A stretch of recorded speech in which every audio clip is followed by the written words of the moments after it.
Final chapter. Light.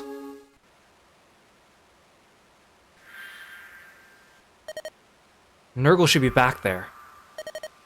Should we wait for Lord Athos? If you're looking for me, I'm right here. Lord Athos! You're late, Greybeard. Well, were you successful? I was. Use this magic tome. What is it? A legendary item, Aureola. The strongest light magic wielded by Saint Elamine herself. With this, we should be able to rend Nurgle's dark cloak and do him much harm. And these two have been infused with magic that makes them more effective against Nurgle. Durandal for Eliwood, and for Hector, Armads. I can feel it already. Its power is beyond words. Incredible! With this, I know I cannot fail. You like my Athos voice? Well, thank you. It's hard being an old man. And Lindis, this is for you. And for Lyn, nothing. Hey Amaranth, welcome to the stream. Huh? What blade is this? A spirit-inhabited sword, the partner of the Manakati. It is the Soul Kati. It's not a legendary item, but its blade contains much power. Lyn, you don't get a legendary item, you just get another item. Thank you. Nils, is Nurgle back there? I sense tremendous power. What could it be? I feel something really odd. He should have lost most of his henchmen in that last battle. But, I read energy too, if only a little. Nils is right, the sense of it is different than before. Brace yourselves, he is formidable. We understand. Let's go, everyone. Kiro, this is it. The last battle. Lord Athos spoke the truth about Nurgle. Average men cannot hope to stand against him. Ordinary weapons hold no power against him. Those who go with us, they must be chosen carefully.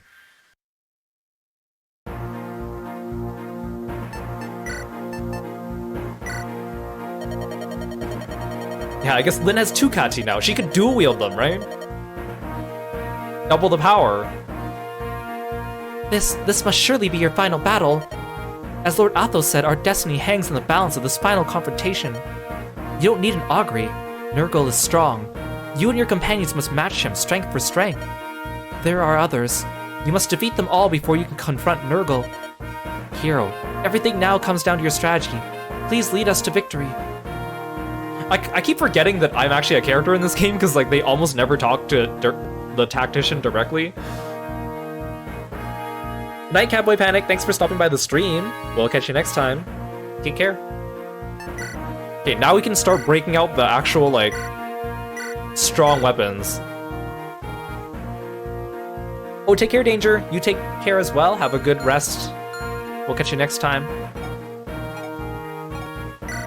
Oh, see, I like how in this game, Athos just comes at you in the final chapter with all the, like, legendary weapons. Like, unlike other Fire Emblem games where you have to go around and like collect them and they have different like requirements and you get them at different points in the story, here it's like, bam, you get all of them now. Crazy.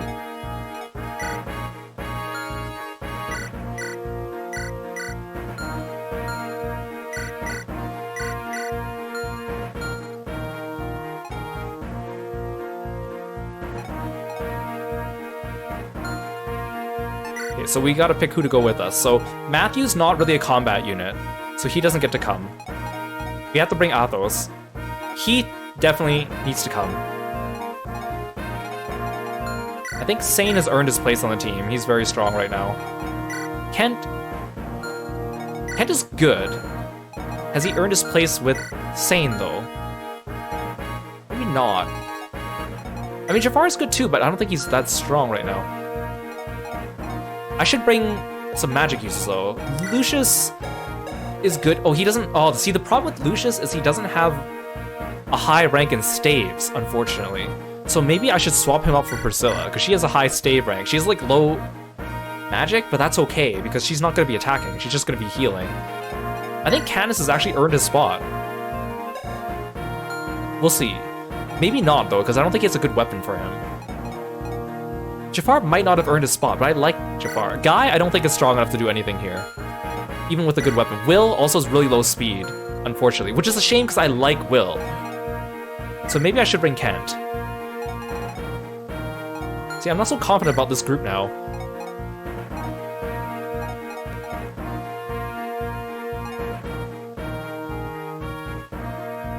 So Athos, for those of you unfamiliar with Fire Emblem as well, in most Fire Emblem games, during the last chapter, they'll give you like one really strong unit.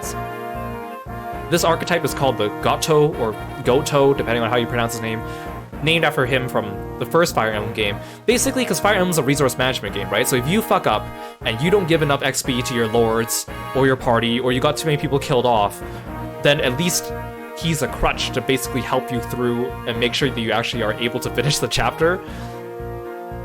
But in this case, Athos is really good, actually. Like, to the point where a lot of times, I mean, most of the time you could just use your Goto character to solo the final level, which is not really fun, but possible.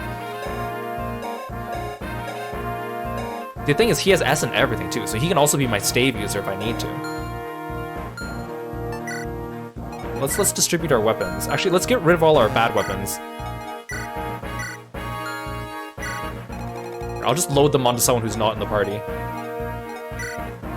Because if I put them into Merlinus, just not have much space. I'm gonna use my stat increasing items now too. Wait, I should put these in. Actually, I don't need the light rune. Well, Set's Litany. I can give that to Nils.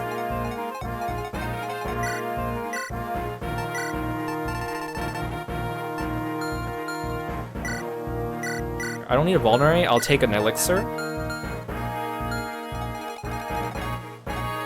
Okay, who has all my increasing items?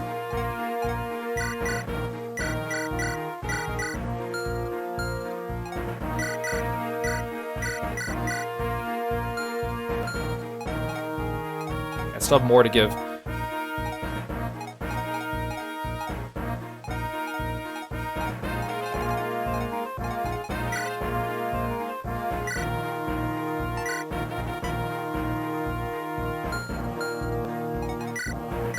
Okay, so you get Durandal.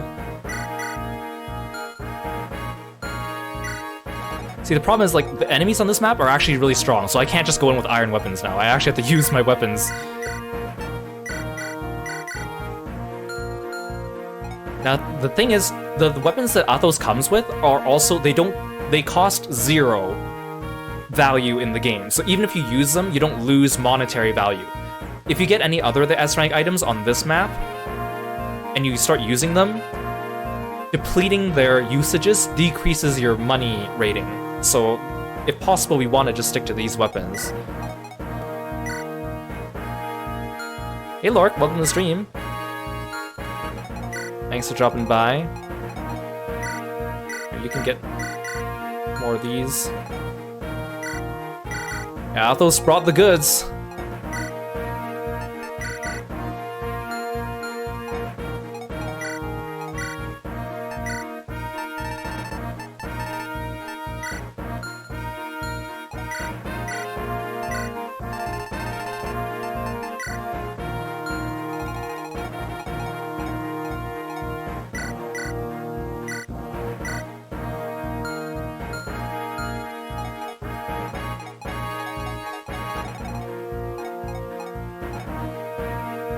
You need the Delphi shield.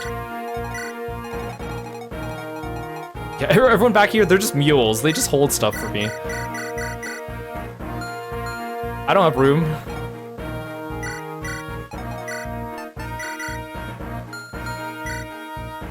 What's the highest level bow you can have, Lyn? You still have only a D rank in bows. They're Merlinus understudies, yes. I think she could take a steel bow. Well, actually, is there even a point to giving her a bow? She's not going to be using it. There's no way she can damage anything with a bow. There's no way she can damage anything with Solkati either, actually. It's unfortunate. I'll talk about my strategy for this upcoming chapter in a bit. But basically, Lyn gets shafted really badly.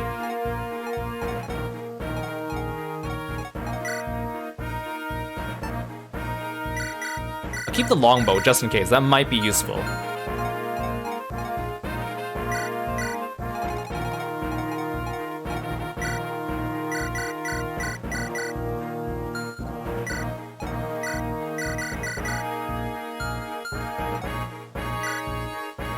I don't even think Jafar is actually going to be useful on this level, but I want to bring him with me.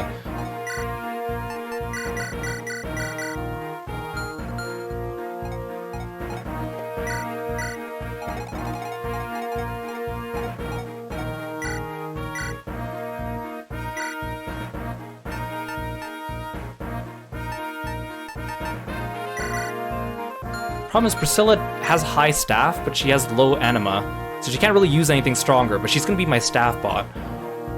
As much as I would like to use Lucius, his staff ranking is just not high enough.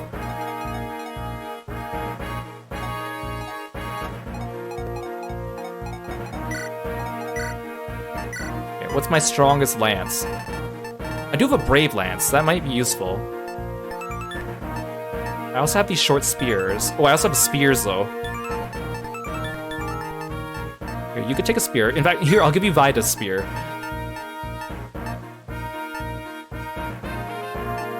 Actually, Keith, what's your speed? His speed's really good, I think. He's, like, good all around.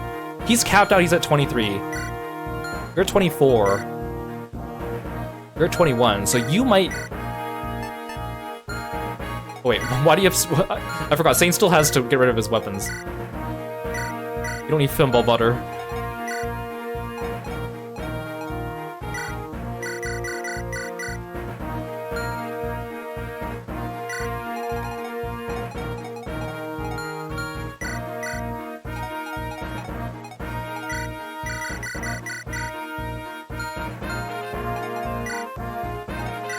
You can take the Brave Lance.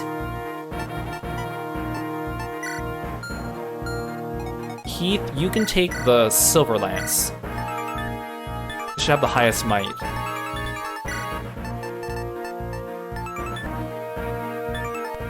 And then his axe level, or his sword level is kind of low.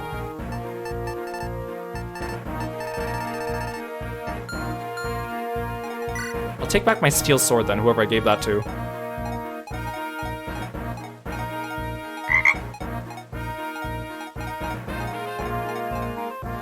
Where's my steel sword? You. Hey Shio, welcome to the stream. Thank you so much for subbing by. It's good to see you. Thank you so much for the raid. I hope you guys are all doing well today. Welcome in, Awesome Guy, and Nemui. Hope you guys had a good time with Shio. Oh, you're playing some Ace Attorney. That sounds like fun. Please go check out our friend Shio A Victoria. Awesome streamer, cool gamer, awesome singer as well. Go check them out. Follow them on all their social media. And also artists. They make a lot of their own assets for their VTubing, which is super cool. Go check them out. Follow them on all their social media. And say hello. I'm Kiro. Frog Beam Martial Arts. We're playing some Fire Emblem, the Blazing Blade. We're on the final chapter, so if you don't want spoilers, I totally get it. Feel free to sit back and relax, or go take care of yourself after your stream. Oh, it's a good thing I bought all these silver swords.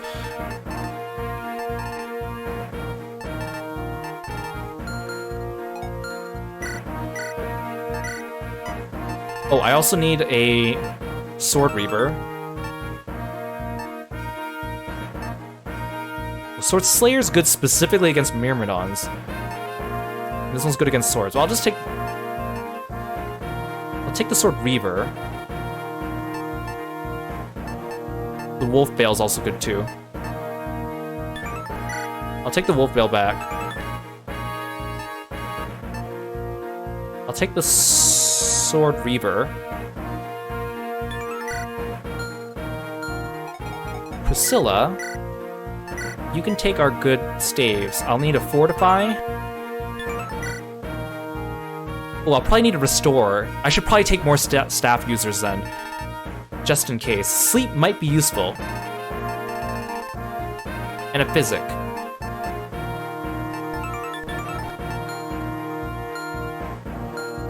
I think I should take a second stave user, but I don't want Athos to get all the staves.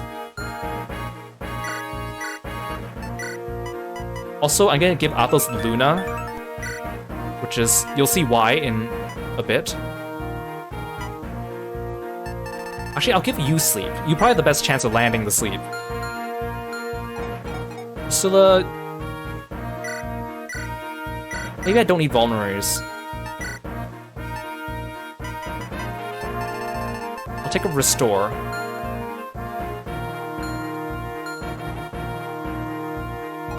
Maybe I should bring a second staff user. Maybe I should get rid of Jafar. Ah, but I like Jafar. The thing is, I have so many sword users, but now I'm suddenly, like, depleted on them. Okay, who's a good staff user? Maybe I should have leveled up Sarah more in the last chapter. D level's okay for staff, but... You're A. But... I mean, I could get Urk. He's E. I like Jafar, but I really don't think Jafar is going to be able to contribute that much. I think a second staff user would be more useful than bringing Jafar. Also, Wrath isn't really that useful, but I need someone that can use a longbow. I think that might be useful. And Will cannot come, because he just doesn't have the stats. Darn it.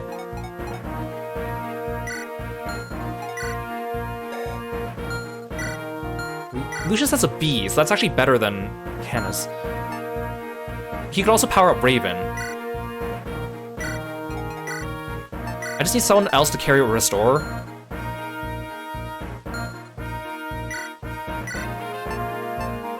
I shouldn't bring this 7-use lightning, it's no use. Okay, Raven, you can take a silver sword. I'm so glad I stocked up on silver swords, though. I guess... Brave sword for you. It wouldn't hurt to bring a Lance Reaver. Oh, but you can use axes. Maybe a hammer might be useful for someone. Or maybe I should give the hammer to Hector. You could take the killer axe. You could trade Hector with the hammer. Actually, no. Actually, yes. I'll ditch the elixir. I'll ditch the elixir. Wait, I didn't mean to give all... Wait, I can undo that. I forgot I can undo on the screen.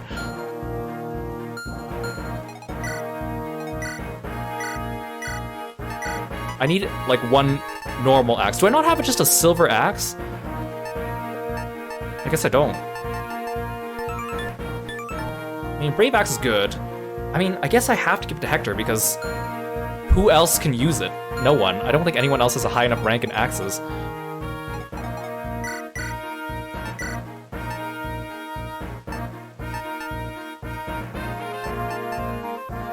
Oh, I wish you could bring a tomahawk, but you're too low on axe rank. A sword slayer might be useful, again. I'll take the sword slayer. But I need an armor slayer. Or lance reaver.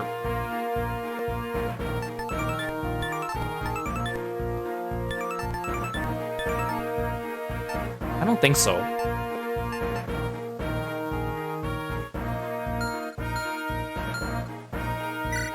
Wrath. You could take the silver bow and the brave bow. I mean, you could take all the bows. You can't wield any of the good swords. So we're gonna need to take our iron sword back from someone.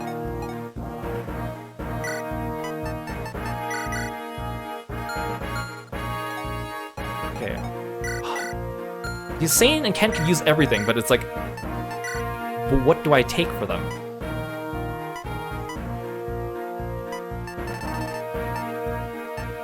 I think you could take a spear.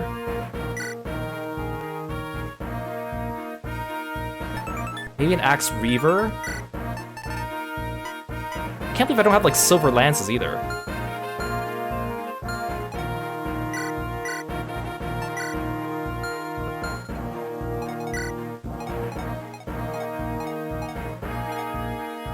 I have some steel lances still. Not ideal.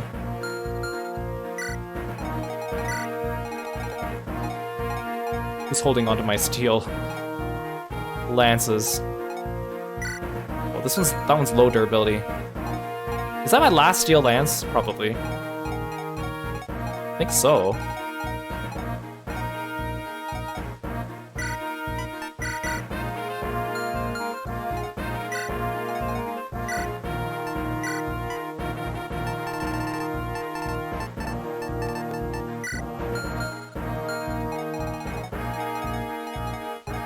Let's throw all my status increasing stuff back in. Oh, I'm just mad that I can't use Jafar. I mean, he's good, but he's just not as good as the rest of the people I need to take with me. I spent so much resources like leveling all these people. For what?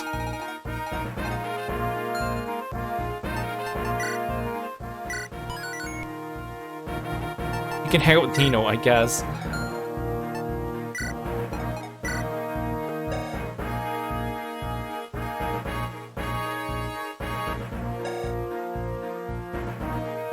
Okay, so we're gonna start using some. Actually, let me first finish distributing my weapons. I need to give Sane and Kent more stuff. They just can't take it though.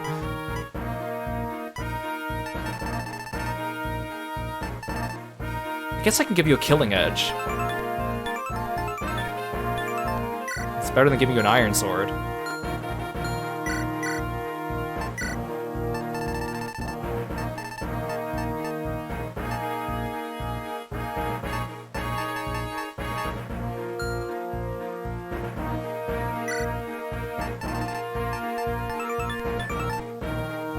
You have the spear, so you can take a short spear.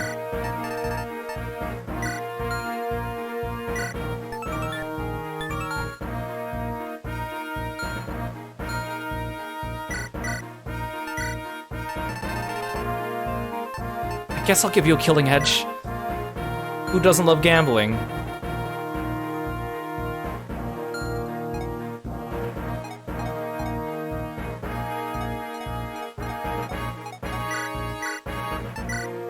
I bought all these silver swords for nothing.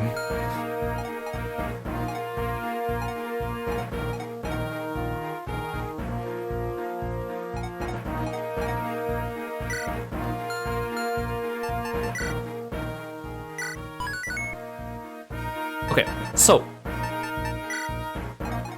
Athos is gonna take a body ring. So the body ring is useful for him because his speed's pretty okay, but he will not be able to double the final boss because he gets weighed down by his weapons. Like, the weight of his weapons are too high. So if you give him a body ring, he'll be able to start to not be hindered by the weight of his weapons anymore. Or at least not as much. I think I'll give him a... Yeah, the pain of getting old. I think to just be safe, I should give him some speed wings. So in order to double the final boss, you need to have 19 speed or more and not be weighed down by your stuff. So, I mean, he has 20... I'm not sure if he still gets weighed down by this now. His constitution's 11. Well, these weigh 11, 14, 12. I think I should give him a speed wing just in case. What are your stats looking like? Your speed's 19, so you can't... Wait, is it 19 or more? I wrote it down. You need 19 or more. So he has exactly enough. You have exactly enough. Lyn has enough, but she has like really low strength. You also need at least 37 HP if you want to fight the final boss, like take an attack from it. I mean, some of my non-combatants aren't there, but that's fine.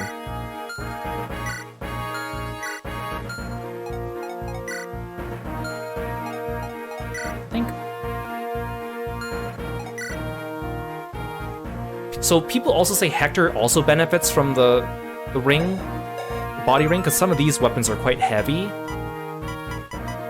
So I might give him a body ring as well. Some people say also give it to Raven is also a good idea, because if he can use the high axes. But the problem is I have him on swords and not axes, so it's not going to help him as much. So I think I'll give Hector the...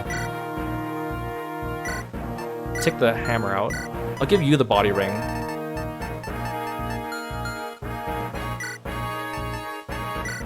could also give it to Canis, but he won't be as useful for this.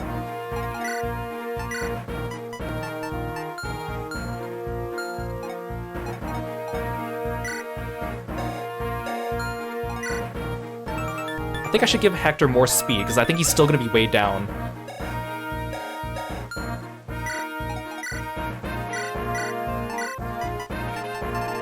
You get a speed wing.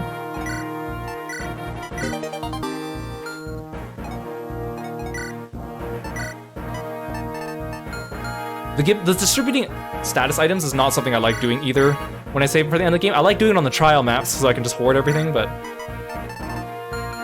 I'll give you one just in case so you can double other things.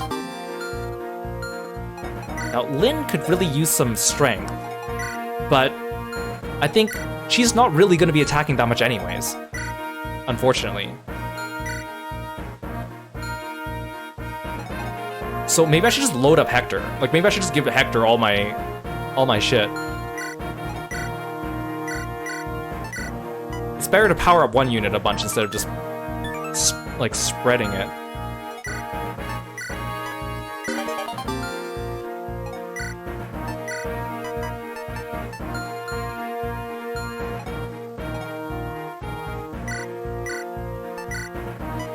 Okay, you can also get a silver sword. You can get one of your rapiers back. But poor Lyn, she just doesn't have that much going for her compared to the other lords. Okay, 8, you're actually really good. In fact, you're like maxed out on everything. Oh, that's why you're not like giving me too many stats on level up anymore. You can move 5. Who should I give the... I should get the boots to Hector too. He's just gonna get everything. He's the slowest moving one in the party, other than Nils.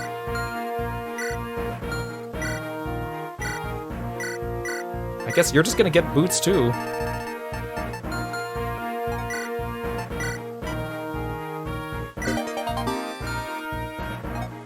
Okay, is there anything else I should give you before I start giving you your items back? Who's the lowest luck? Actually, it's probably Hector. And Heath. Oh, actually Raven's pretty low on luck too. I think it's more important again for Hector though, because he needs to dodge crits.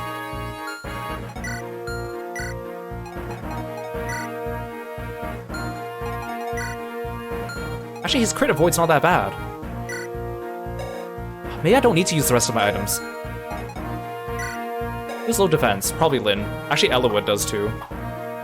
Actually, Lyn.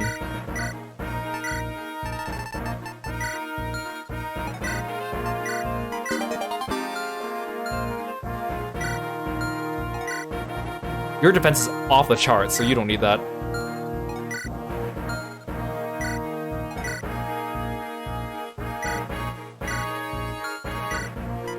I'll give it to you. Wait, no, nope, wrong item.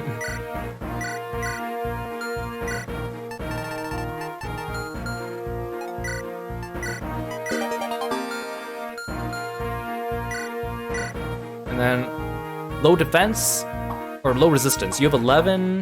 Hector has 9. Okay, Hector. Hector, you're just gonna get buff.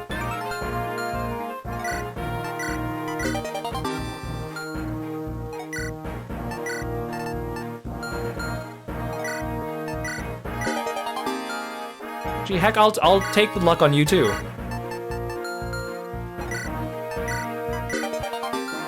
Okay, now all I have are secret books and angelic robes.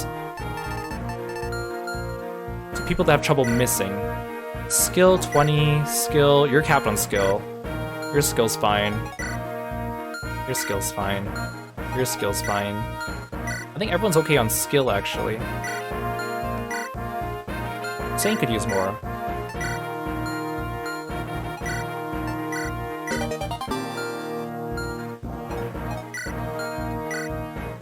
I just hate looking through all these menus. My eyes feel all like... Ugh.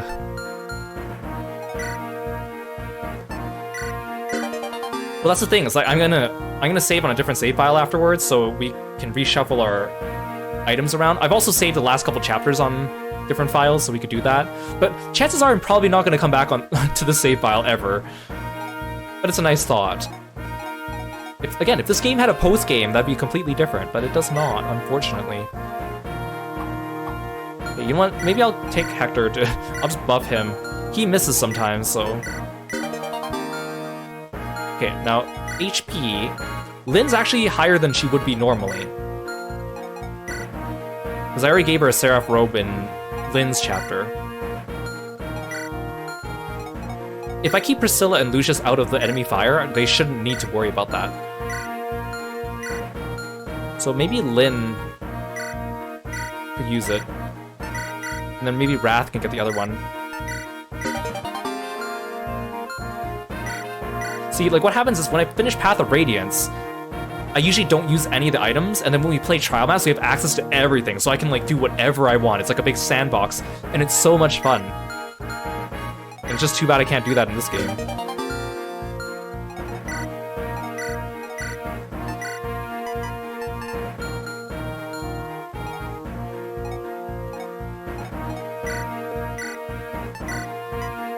Yeah, Sacred Stones too.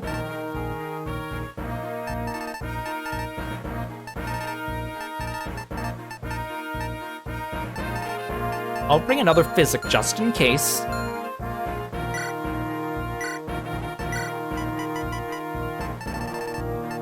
I mean, I might as well bring your other Manakati. Here, you can take a Lance Reaver too.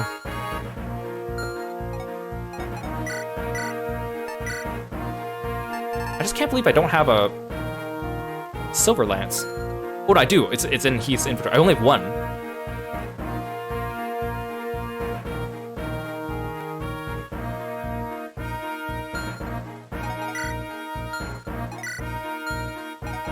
I'll take back my Steel Lance. I probably don't have very many left. I gotta keep track of like who has what. Do I not have a Steel Lance left? Did I use up all my Steel Lances? Holy shit.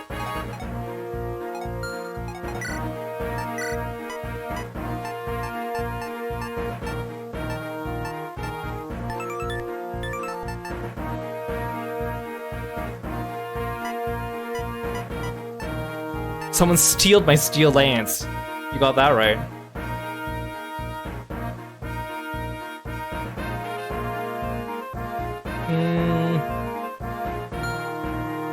I guess I'll just take an elixir.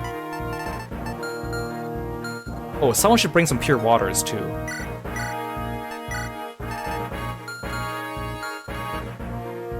Oh no! I need to leave empty item spots. I forgot because we're gonna get item drops and we won't have Merlinus,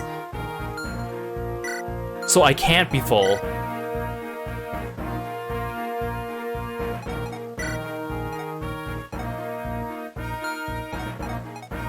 Which makes us even more annoying.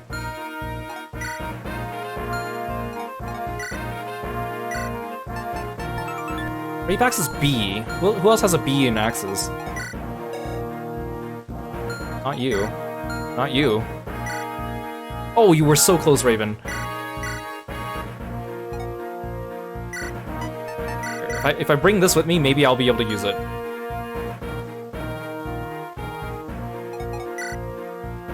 Oh, actually,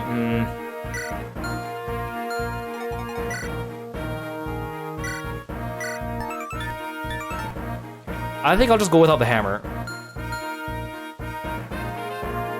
I need to leave empty item slots to pick up the drop items.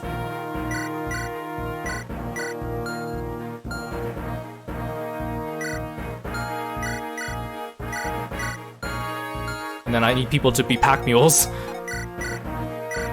Okay, no elixirs for anyone.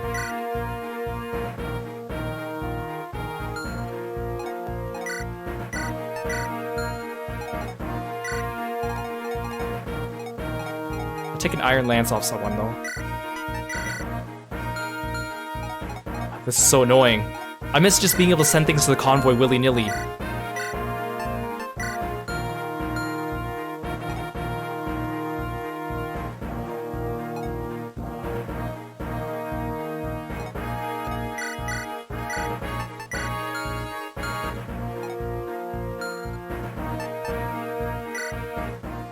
Join Eliwood's army. Meet exciting people. Carry their stuff. Isn't that the way it always is? Okay, that took so long. I think we're fine now. I'm not satisfied with this final lineup. It just sucks that there's people that I have to bring with me.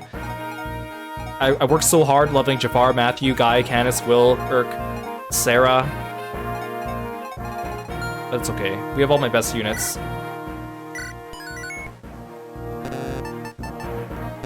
Well, we can't even check the map. I don't think you can rearrange them on this one anyways.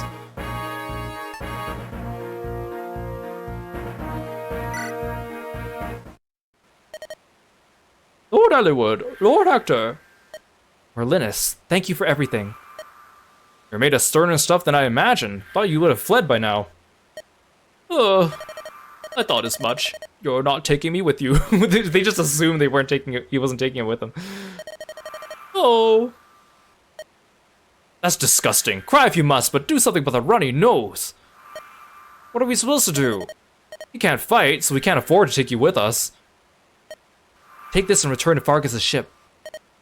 What is it, may I ask? A letter of introduction. Take it to Ostia. You'll be able to do good business there. Of course, if we fail in our mission, it's just a worthless slip of paper. But I must protest. For the rest of my days, I vowed in my heart to continue serving you both. Please, oh please, do not abandon me. I do want to bring him with us so we could put all our extra gear inside his cart. Merlinus. Then go get on the boat and pray for our safe return. Please. Have faith in us. Wait for us. Oh, I understand. Until the very end of my time, my lord, I will wait for you until the end of time. You know, like Star Ocean 3. Please come back safely, please. Yeah, okay, we're going. Bye. We'll be back. Oh, Lord Eliwood, oh my. That means he's also taking all our extra shit with him, isn't he? Oh, I should have loaded up one of my pack mules with elixirs. Can I even go back that far? Oh, yes, I can. I should load up someone with elixirs so that I'll be able to trade them later. Pent, you are designated elixir man. You too, Nino.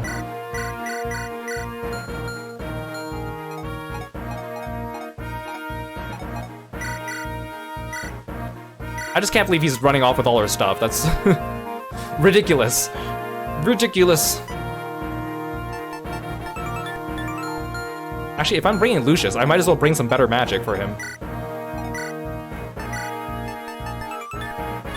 He's got that aura.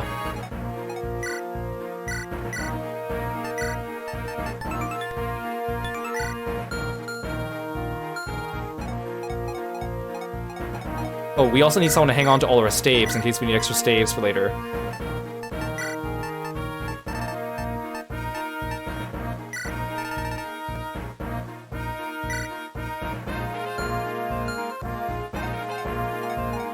Losing Merlinus is the worst thing to happen.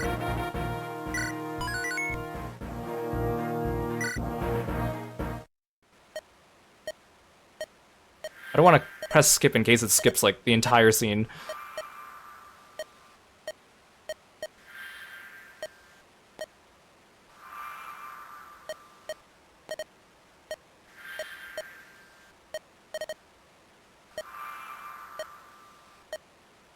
I can't believe that he was about to come with us and we told him no. I would have said yes.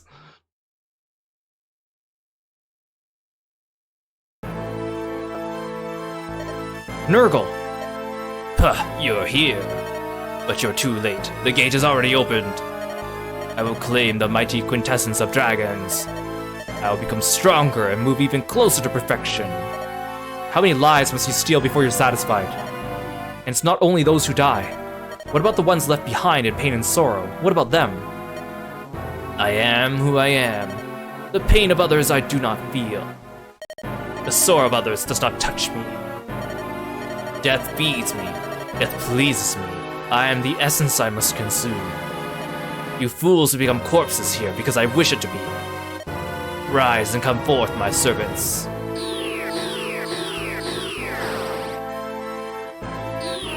Oh, your complexion's not looking so good anymore, guys. You need to go see some sunlight. You seem impressed by my work. Or perhaps it's just that you've seen a familiar face. That's Marcus Laus. And those are Black Fang members. What have you done, Nurgle? These morphs you see before you, I've given them the abilities and appearances of the people whose essences I used to craft them. Well, that's not entirely true. I've made them far more powerful. This is the ideal plan for hypocrites like you, especially you, Eliwood. You continue to regret causing harm to anyone, even enemies.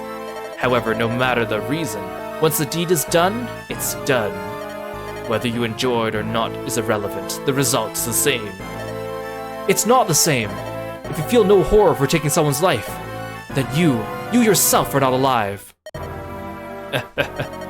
Your weakness runs deep in you. You can never understand. The concepts of good and evil are devoid of any meaning, any value.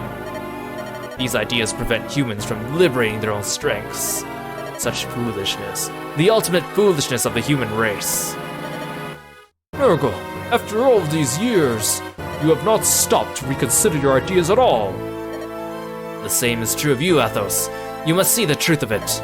All living creatures take energy from somewhere. We all use it to create, to change it into something better. The knowledge of Arcadia has shown us the road to the ultimate transformation. And yet you will not take that road. Why do you reject the obvious? I am not opposed to the quest for power, for greater knowledge. However, that quest must be driven from within. To fuel your quest with the stolen lives of others, this brings not wisdom, but abomination. I remember. I still remember. Those words are unchanged when you first said them ages back. When you and the dragons conspired to bury me. Look at this wound! The wound I took from your magic. My eyes are different sizes now! It was a mistake. Oh, the way his other eye twitches is kind of cool. The only person who understood, the man I thought my truest friend. It was a mistake to try and destroy me. It confirmed some things for me. That trust brings betrayal. That friends bring weakness. If that is what you learned from your encounter, then you are a fool. Do you believe for a moment that when wise Athos struck down his dearest friend, he felt nothing? His heart was torn in two, and yet you refuse to understand that. Eliwood. Nurgle, I will defeat you, here, today. But even now, there's no hatred in my heart. You who were born human, you who lost the heart that defines your humanity, for you I have nothing but pity. Pity? Amusing. A weak fool like you has pity for me? Interesting. Now if you hope to defeat me, you may have your chance. Of course, you will have to best my morphs first.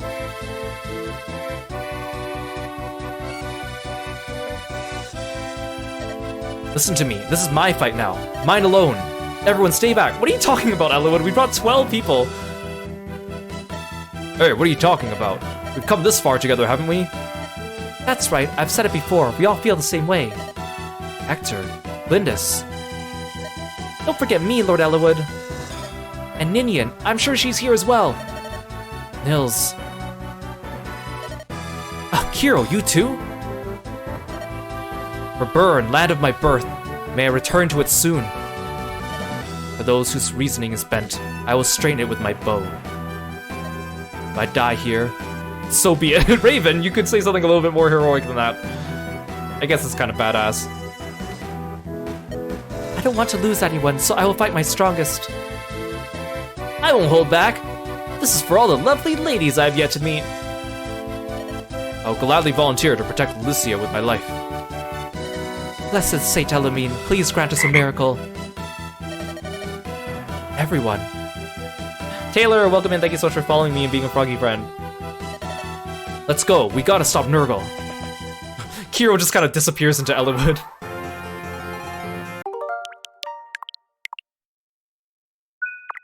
Okay, so first up we have Uhai. He sucked to fight last time. So it says here that this bow can strike consecutively, so it sounds like it's a brave bow, but actually this is just incorrect localization, because it can't do that, which is great, because that would be awful. Can we even reach him?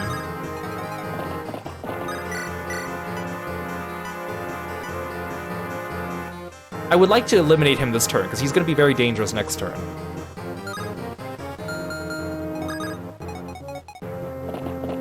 Priscilla probably can't take too many attacks from these guys.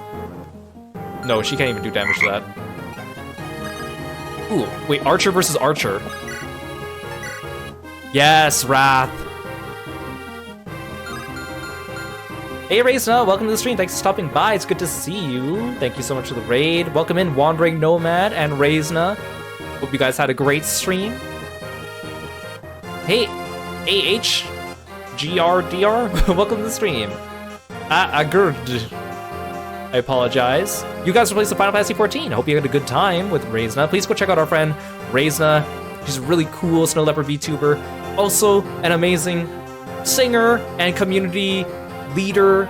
Go join her community and follow her on like her Discord and her Twitter and her Twitch and everything, because once you go into her stream, you know that you're extremely welcome there. I highly recommend it. Go check her out if you haven't already. Hey guys, yeah, I'm Kiro, the frog-themed martial artist. We're playing some Fire Emblem, the Blazing Blade. We're on the final chapters, so if you don't want spoilers, feel free to step out for a little bit, but otherwise I hope you had a good time, and feel free to sit back and relax or go take care of yourself after your stream.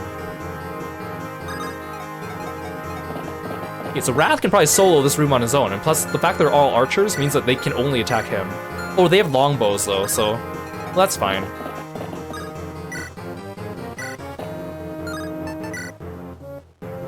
Oh, but I can get doubled by him. Wait, Silverboat. Oh, I thought you would do much better than that, Wrath.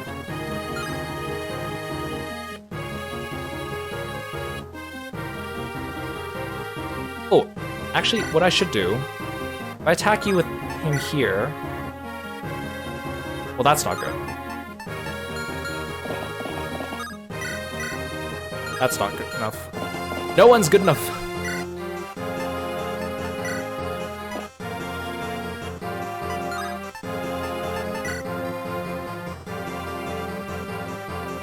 I need to whittle him down more. Sane, can you do that? Brave Lance would help.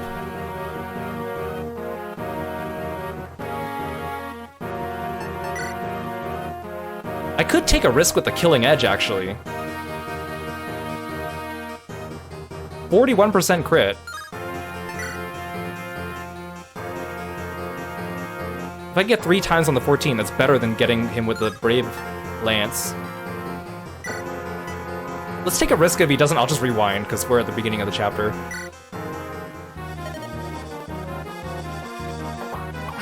Oh, never mind.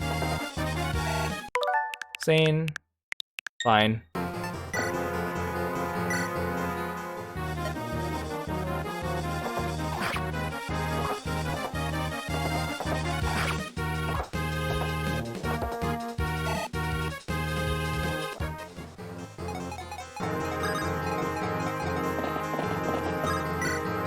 Actually, if I do the Brave Bow, I get 2 consecutive attacks, so it's not like I do 14 and then he does 28 and then I get the 14. I do 2 consecutive attacks, so...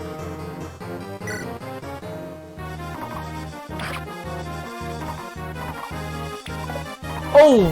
Wrath, you silly boy. Wrath, I can't believe you just missed on 81%.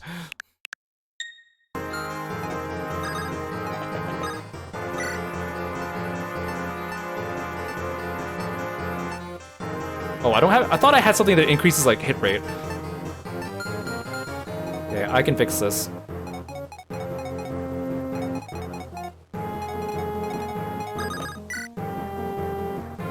Oh, Raven doesn't have a ranged weapon. Wrath taking the last chance to disappoint me, right? It's like, he was doing really well for a while, too, and then he, like, stopped being really good for a while. What the heck?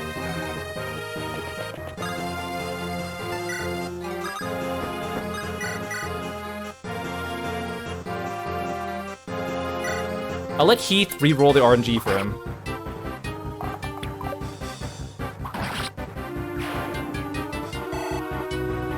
Congratulations, Heath, you are our second unit to reach level 20. Congratulations! He's like capped on most of his stats, so I'll take that level up. Hey, Wrath, you silly boy.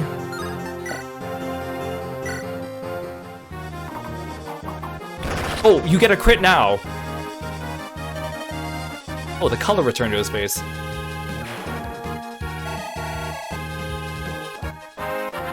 Actually, which order did the doors unlock? I remember I wrote this down somewhere. So I can start figuring out which...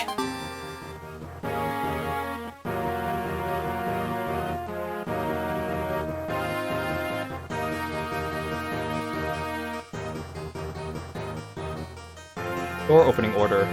Okay, it's the upper left. Wait, who's coming out of that door?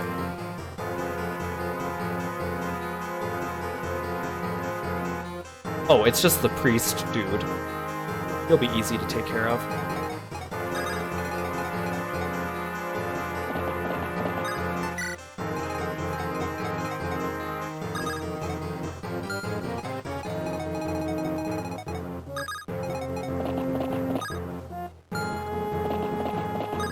It's like a fun house. You never know who's gonna come out next. Oh, wait, I shouldn't stand here because this guy can longbow me. Wait, what's the third door? It's the one right next to us, okay. I can just shuffle everyone this way.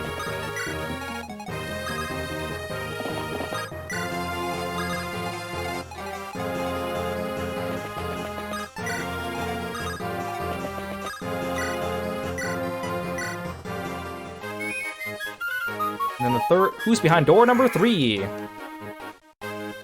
It's annoying because I have to, like, shuffle between 2 different images to figure this out. Oh, it's just, Oh, it's Brendan. I'll need Hector for him for sure. Maybe Athos.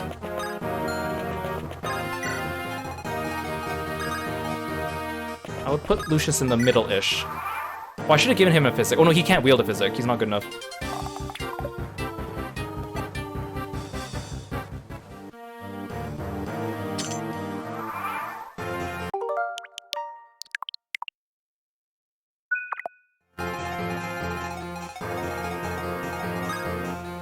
He physically can't.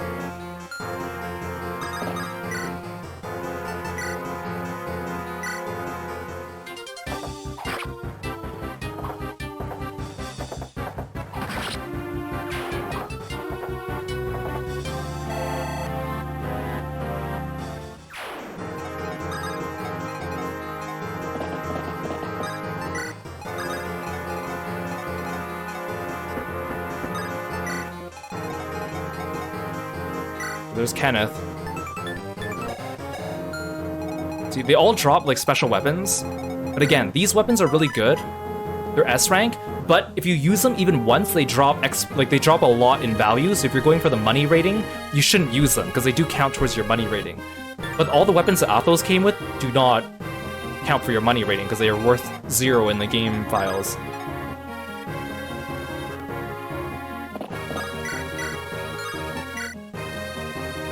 I can easily take out this guy, but I want to get to Kenneth. Oh, Lyn can actually take you out. That's actually surprising.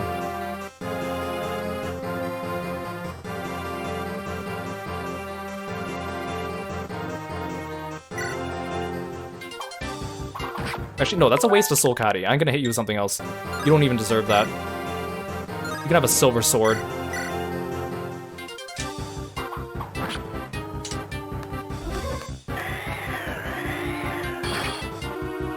Lyn, you couldn't dodge a 28% hit rate? Girl, you get crit on the second hit, girl. Fine.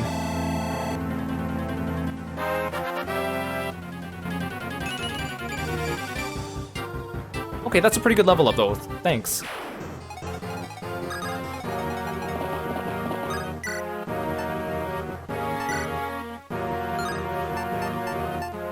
Oh, I forgot. The problem with Kent is that he just doesn't have a good weapon on him.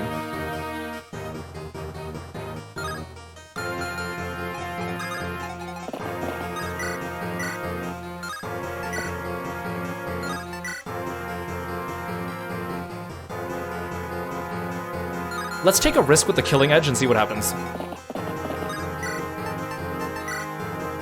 42% chance. Oh, he has a 26% chance to crit, so this could go very badly for me too. Yeah, okay, that's what we're talking. That's what we're talking. And he got a crit too. That was a crit, wasn't it? I can't freaking believe this.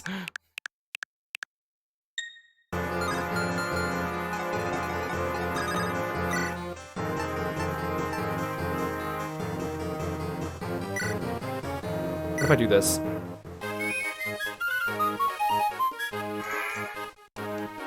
Now watch Kent's gonna not get a crit, and then Kenneth's gonna get a crit. That didn't even change the crit rate. Okay, well that probably re-rolled the RNG.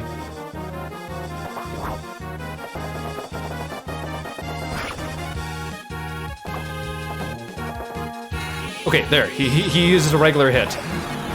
And he missed.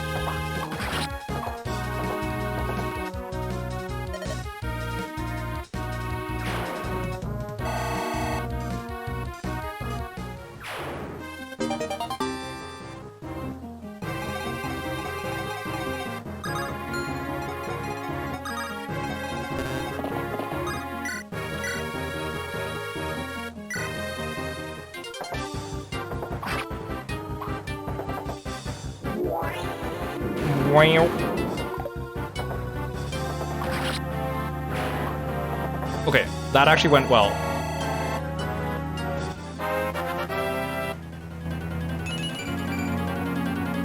Not a great level up, though.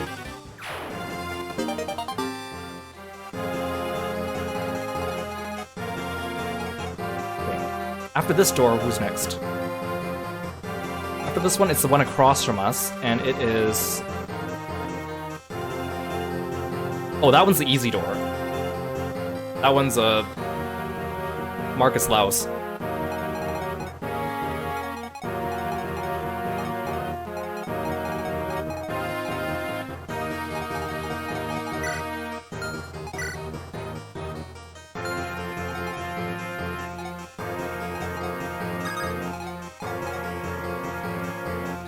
I should keep Raven here just in case, though. I might still need him for this door.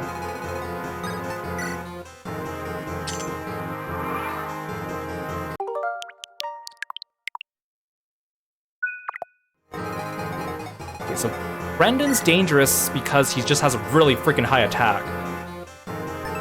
We've also haven't actually fought him before, because he only died in a cutscene.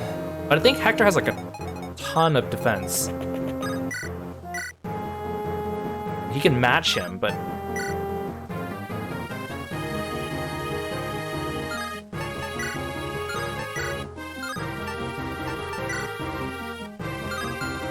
I think the best I can do is block the way, and then... Oh, I can't kill this guy and block the way. Because the problem with this guy is that even if Brendan does a bunch of damage to me, he's just gonna whack me with a silver bow or something. Maybe I'll bait him out. I think this one's better if I bait him out.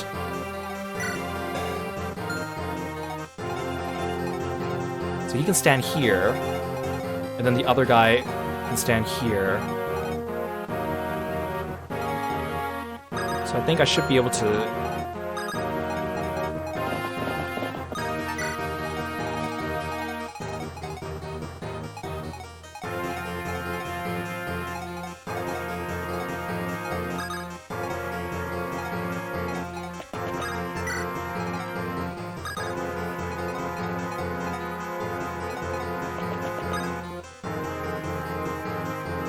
The problem is I'll need the hammer to take down Darren. And then who comes after him? I guess it doesn't matter because the door's kind of far away. So... Lower... Well, I think it's Ursula, yeah. Chi might be a little tricky.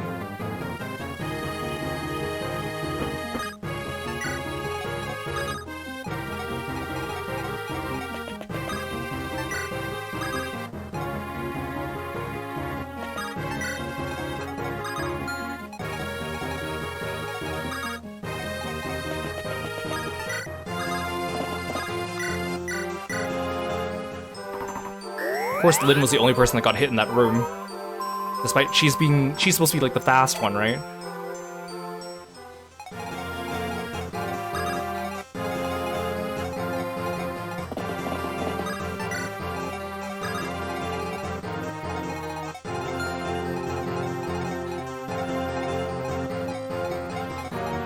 I can stand here.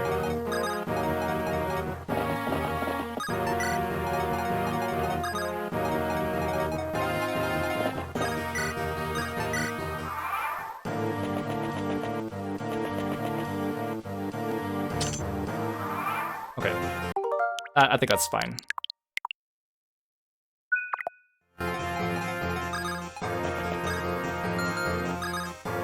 Does Darren have or does Brendan have a reach of 2? No, he doesn't. So I could weaken him first.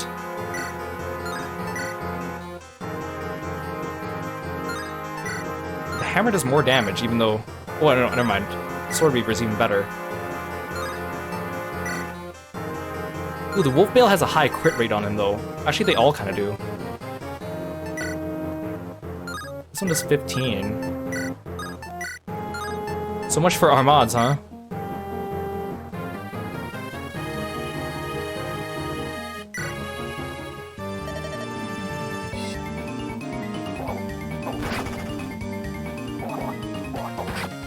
You got a crit on that, holy...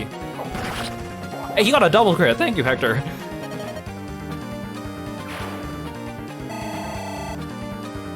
I also gotta make sure whoever gets the kill has an empty spot in their inventory to pick up the item. Okay, how do I deal with these guys? Actually, I'll lure them out, it's probably easier. These guys are easy.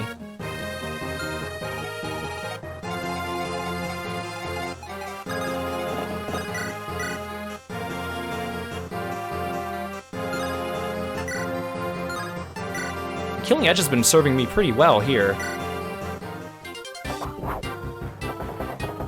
Heck yeah.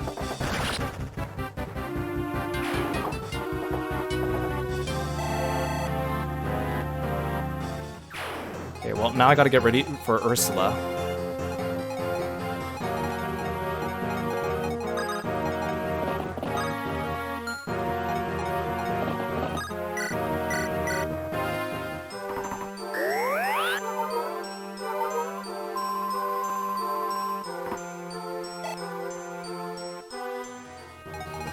So these guys can't come out very far. So I should probably just get ready to hit Ursula.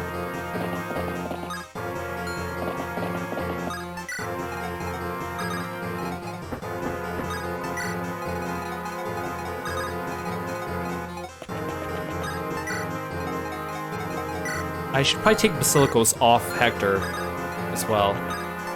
'Cause I think he's gonna do most of the killing.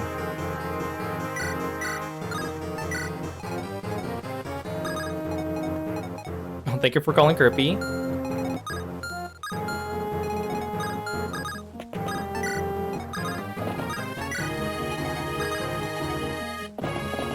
Eliwood can go help out with Ursula.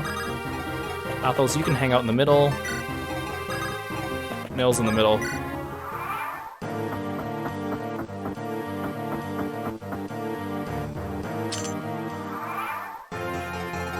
Oh, and she's with Germ. He just has a rune sword. He doesn't even have a cool weapon to drop.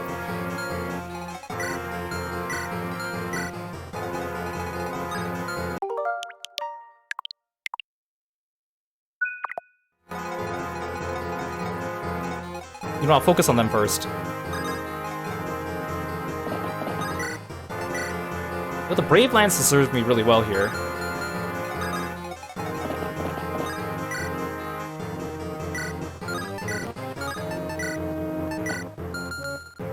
These enemies are so fast. They can double me everywhere.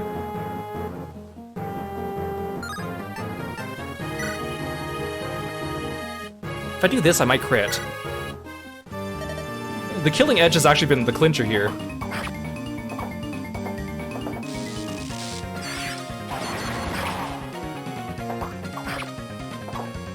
Aw, not this time though. Thing is, I don't have that many units that can do like ranged attacks here.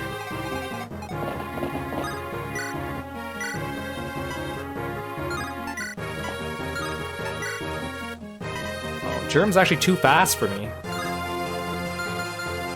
I should have given Eliwood like a Joblin.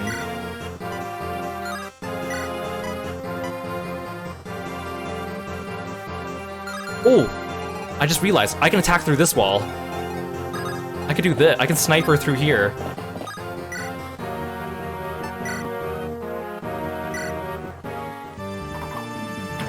Wait, no, I shouldn't do that. Wrath has a full inventory. Someone needs to empty his pockets first.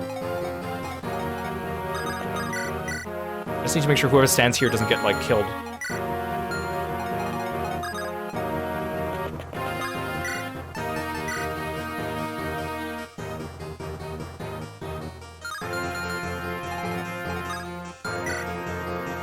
Okay, that guy's not ranged. So I could just nils Hector if he doesn't get the kill.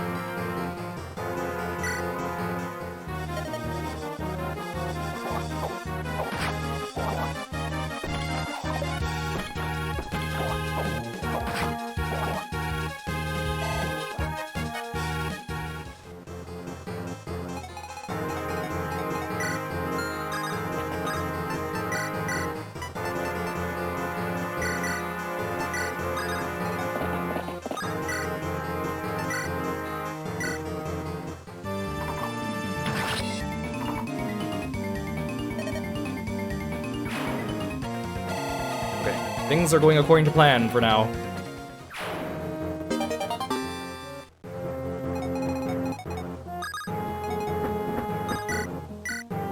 You're actually good enough to double him. Eliwood is not.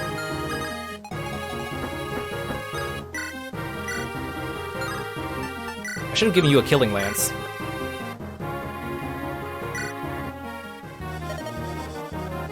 So we never fought Germ on our playthrough.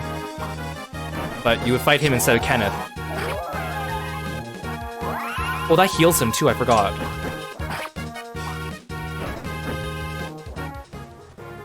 Oh, if only I had a brave weapon.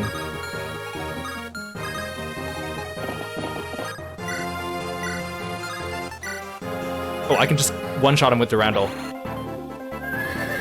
That is a big sword.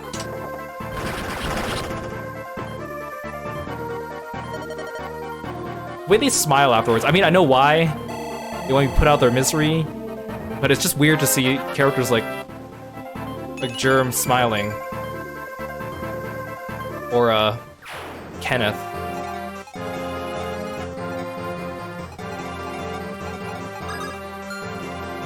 Okay, so the next one's gonna be this one. Good night, Lork. Thanks for coming by the stream. We'll catch you next time. I wish I had more people with ranged attacks.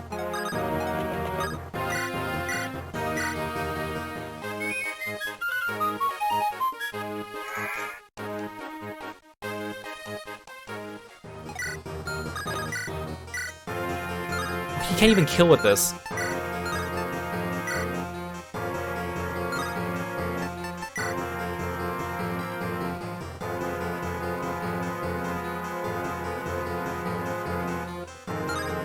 %, crit. 21 with this. Let's try the Wolf Veil.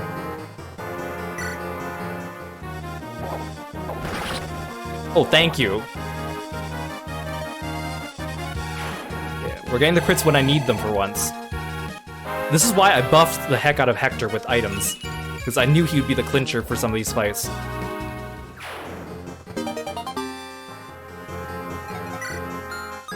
Okay, so now he just has to fight him, which he's gonna wreck him.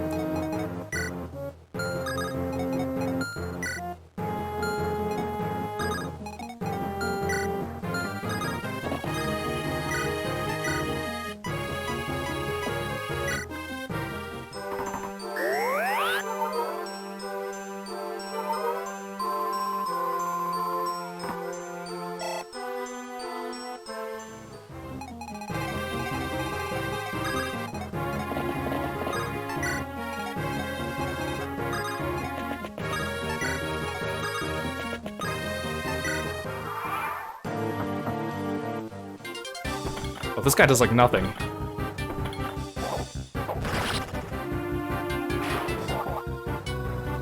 I was worried about that guy for no reason.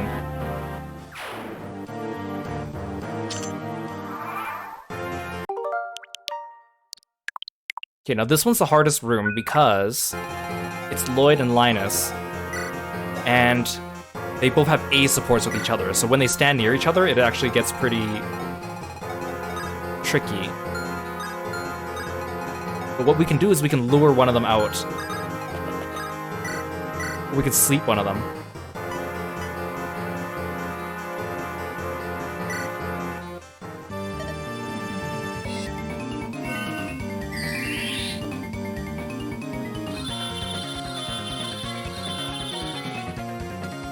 There we go. Okay, so now Lloyd will come out, and Linus will stay behind, and then they won't get their support. Yeah, so we're playing this on the Switch. Hello, Aurora. Welcome in. I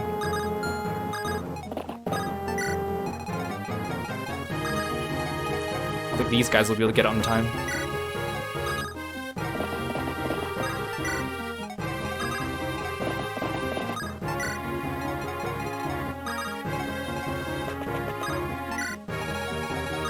We're all just gonna stand here waiting for him to greet him.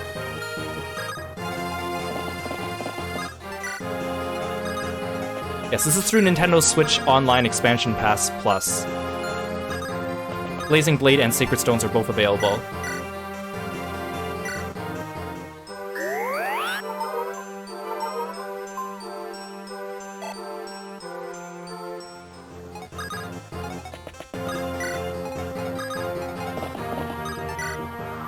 Okay, so he's gonna come out, leaving his brother behind.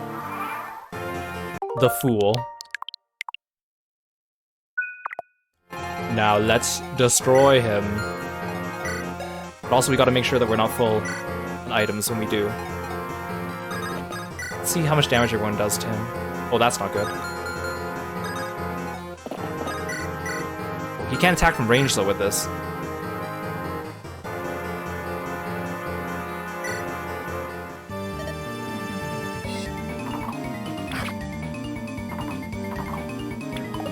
Oh, Wrath, how'd you miss with the 79, my dude?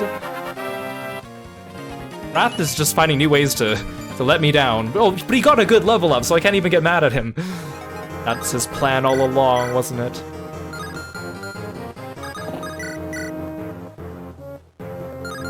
Okay, at least he can't double Kent. He probably can't double Sane either. Oh, but Sane's all the way over there. Unless I Nils sing him. I could see if I get a crit. That might be kind of cool. He's full though, so I need to trade him. Everyone's full. Except Athos and Nils. I mean, I could hit him with magic too.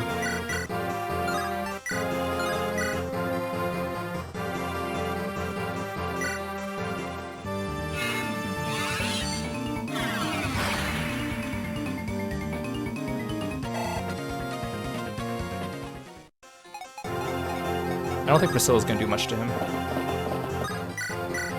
Yeah, she can't. I think I should be able to kill him now. Well, this is why I brought the Sword Slayer.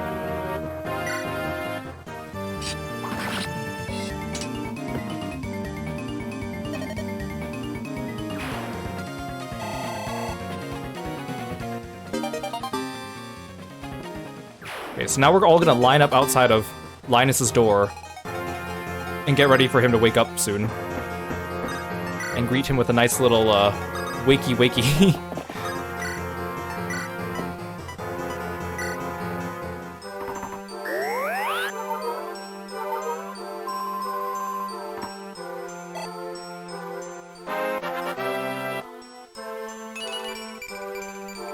That was a good level up, Priscilla.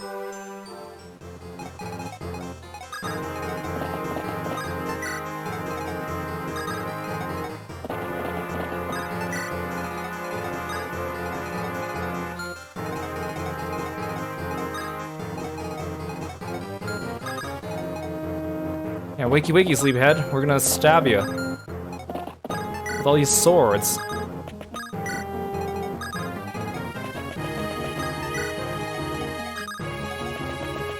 Luckily, we have a few turns of him being asleep, so we can kind of arrange ourselves. The second we kill him, the north door will open, and then reinforcements will appear. So we want to make sure that we don't defeat him when everyone's grayed out, so then they can't move. Okay, let's figure out who's the best at killing it. Wait, what does he have? Oh, he doesn't even have a weapon to drop. He has a brave sword, though. That is dangerous.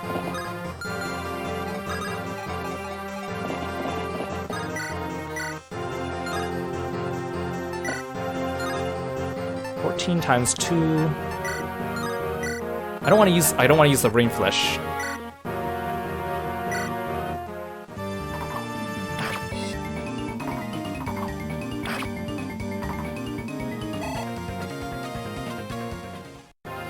And he stays asleep. Excellent.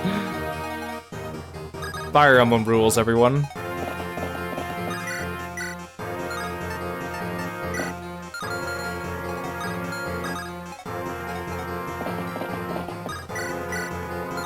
Sane has the Brave Lance.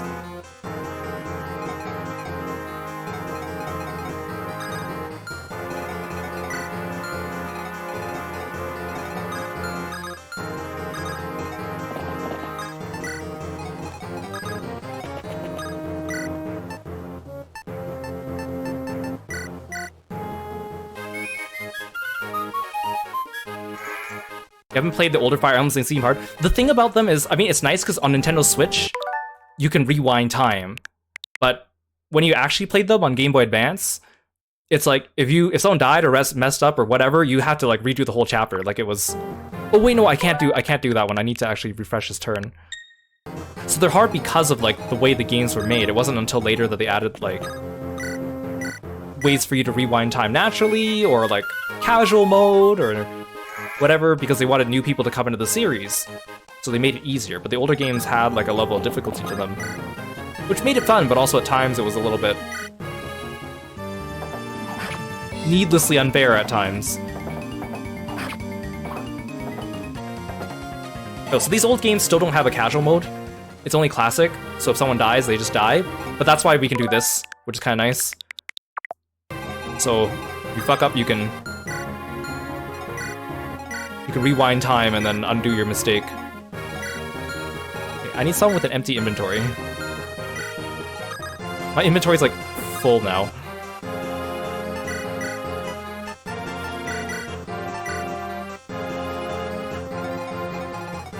I should make sure everyone's like up here. Actually, you know what? I'll just kill him.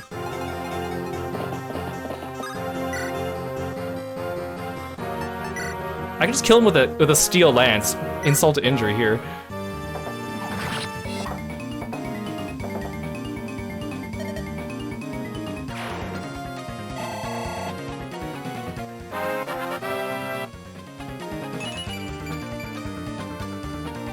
Okay, so now the door should open in the north. So we gotta watch out for these guys. This guy has a Berserk and an Eclipse. This guy's a Fortify. They should be easy to deal with.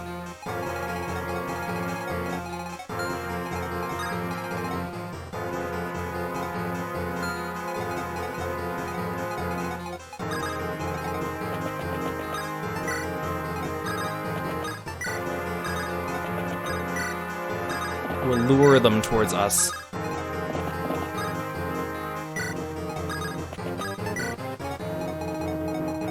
Well, actually, I should lure them closer.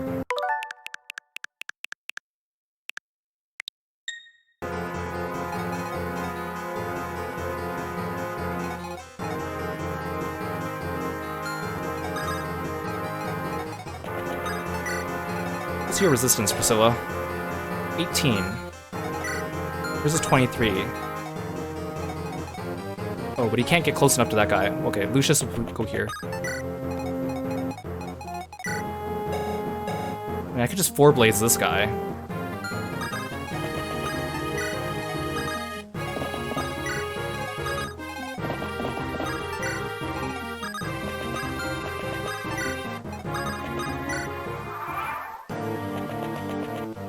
You gonna take on Athos? You with your Fimble Vetter? 1 damage.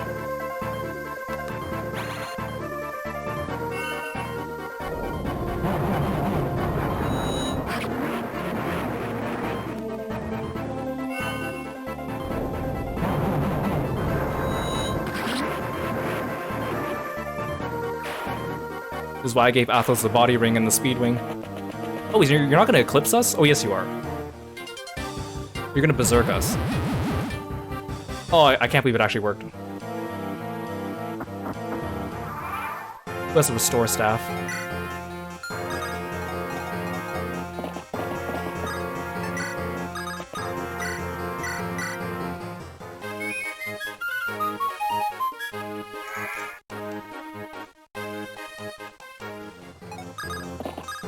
It's a good thing I remembered to bring the restore staff. Oh, there isn't even an animation for it.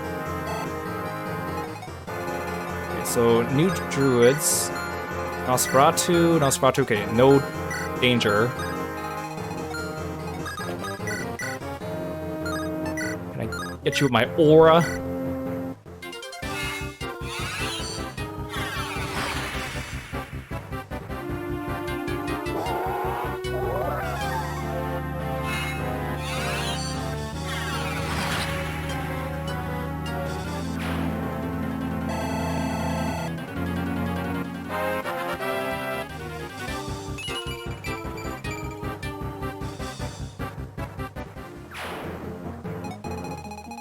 Who's coming? Oh, it's just a bunch of generals. That's nothing to worry about.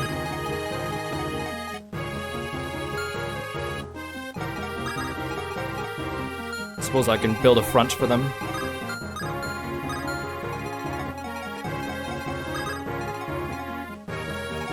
If I stand here, I can take one out already. The hammer!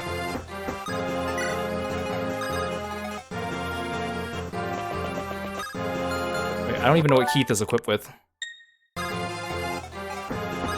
I'll just wait. I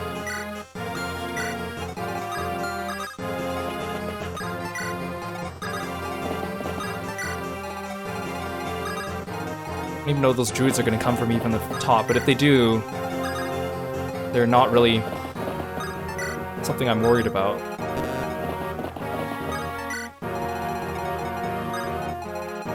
Because Nurgle's not going to move.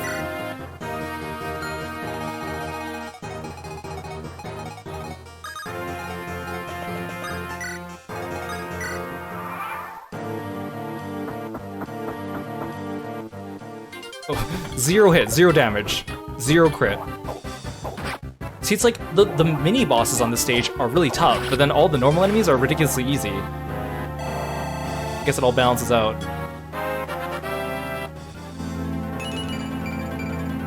Extra strength, thank you.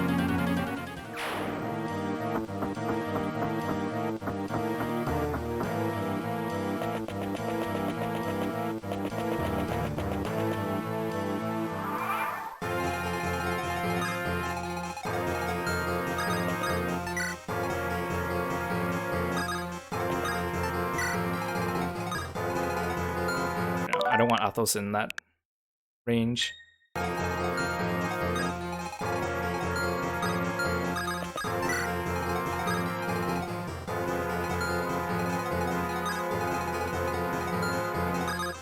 don't want Lucius to take out both of them.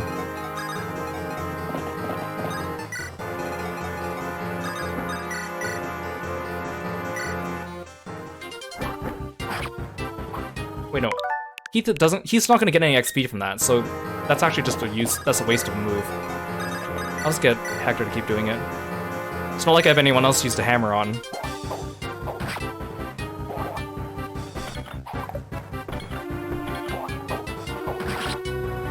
Again, if you're going for like a tactics rating and you want to beat this in as few turns as possible, it might be difficult to charge ahead and then just take on Nurgle and try to kill him in a couple turns, but if you're just taking your time, it's not a big deal.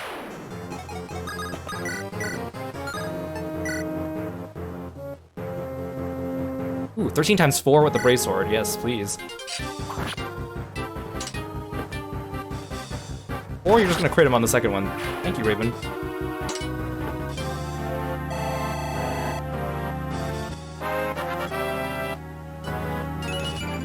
It's just too bad I really want to bring Shafar.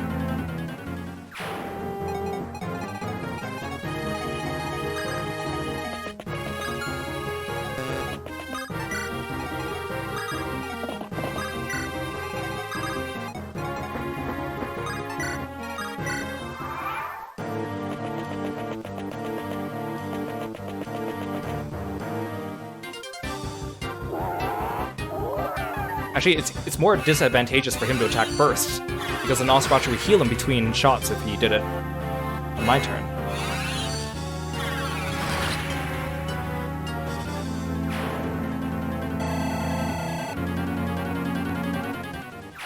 I'm glad I brought Lucius though, because the light magic against the druids has been nice.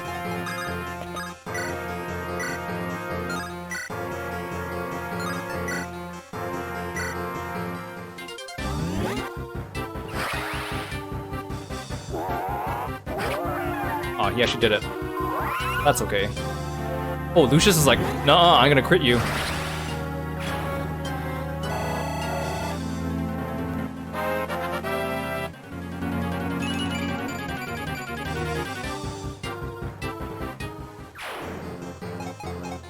Now we can start pushing forward.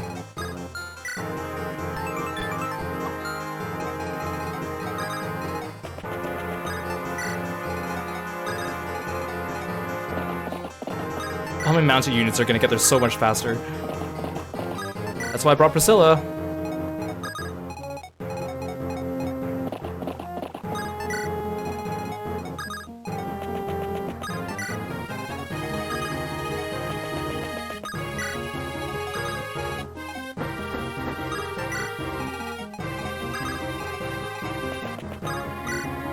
Here, I'll even play for you, Hector.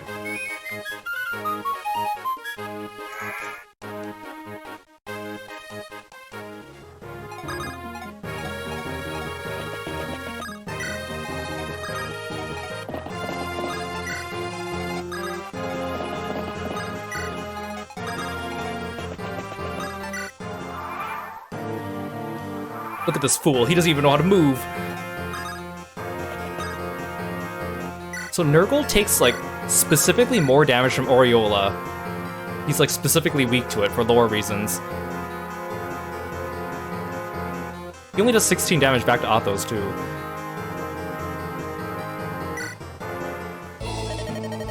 Now, one thing I don't get, I mean, not that I don't get, but, like, Nurgle, his class is Dark Druid, right? But his sprite, like, yeah, it's just a souped up version of a druid. But why is his color scheme doesn't seem to completely match what he looks like? He should be a bit darker or more purple, I feel.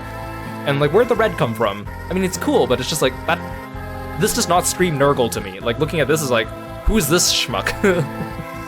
Also, it's kind of like, I remember back in the day, a lot of people, there were rumors that you can get Canis to promote again and become a Dark Druid, because someone online took Nurgle's Dark Druid sprite and recolored the entire sprite sheet into Canis's colors, so that a lot of people were like, oh, Canis has a secret Dark Druid form, which was not true. But it's kind of cool.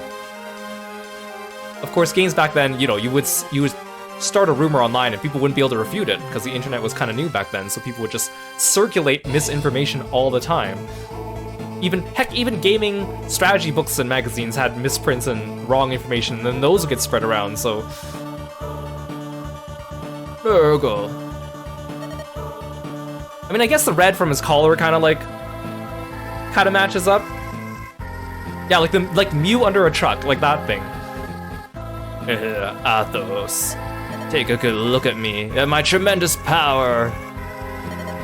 Already words are useless. As an old friend, I will fulfill my duty.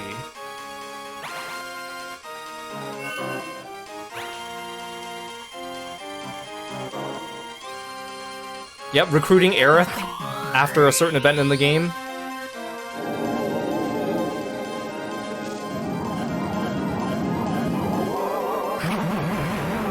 I love the sound effects for it. It's like, ooh, go sounds.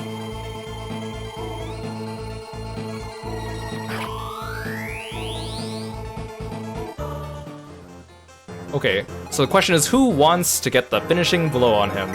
Hector, you're level 17. You've been proving yourself pretty good. Maybe I can get Eliwood to level 20 if I do this. If he's capable of killing him. Oh yes, he is. Sure. Why not? Nurgle! So you're here, Eliwood. I thought losing Ninian might distract you. Have you forgotten her so quickly? How heartless. I haven't forgotten. I'll never forget. It was my mistake that killed Ninian. Because of that, I will fight. I will not run away and hide in sorrow. I'm gonna put an end to all this.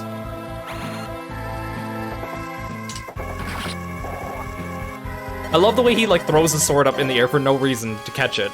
And it's so large, it's so unnecessary, but it's just so cool. Why? Why must I lose? Not like this. I will not die like this. With my last breath, tremble and despair.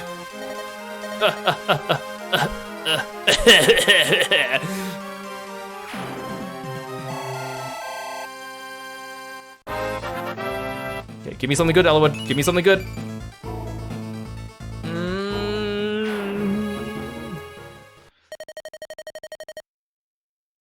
It's finished. Yes, at long last. Father.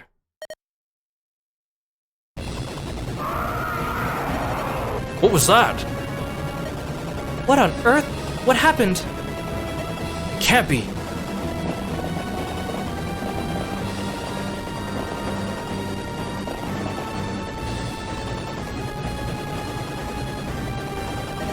Ah!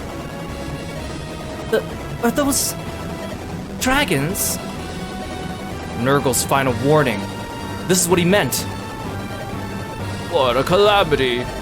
If dragons return to this world, the continent will be ash in less than a month. This must end at any cost. I will stop it. They kind of look like, they just look like Pokemon. So these are dragons. Look at the size of them. I got a bad feeling about this. My legs are trembling just standing here. There are 3 of them. I don't know if we can do this. We need some kind of help. I'll do what I can. I'll halt the dragons. Strike there!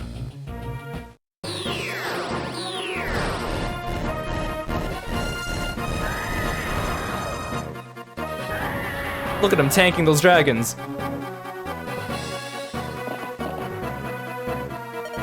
Oh, so powerful. Can they be stopped?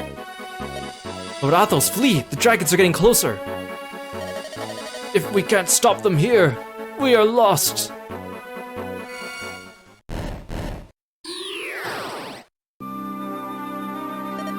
Bramamond! Preparations took time. Okay, I require everyone's strength. Gather here, the legendary power. Ah! This light! Oh, what is this? Look, there!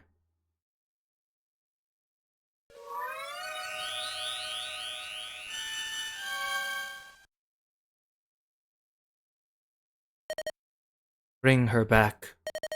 Let the dragon girl's soul be restored.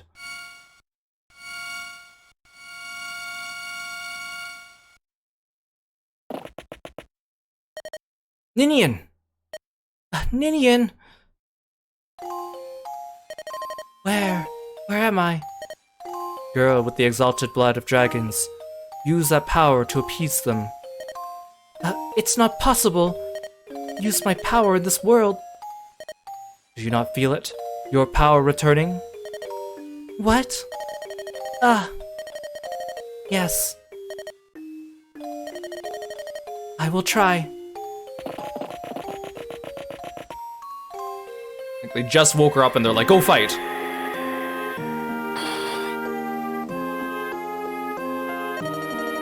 That's enough! I'm sorry. This is not your fault. I'm sorry. No. No more.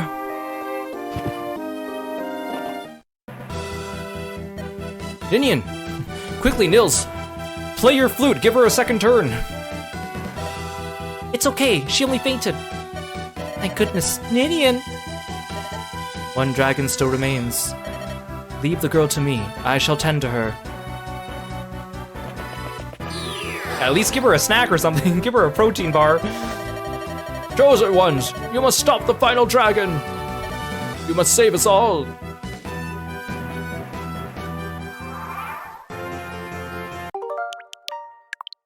Now, what I find hilarious about this is the final boss of this game isn't even like a named character.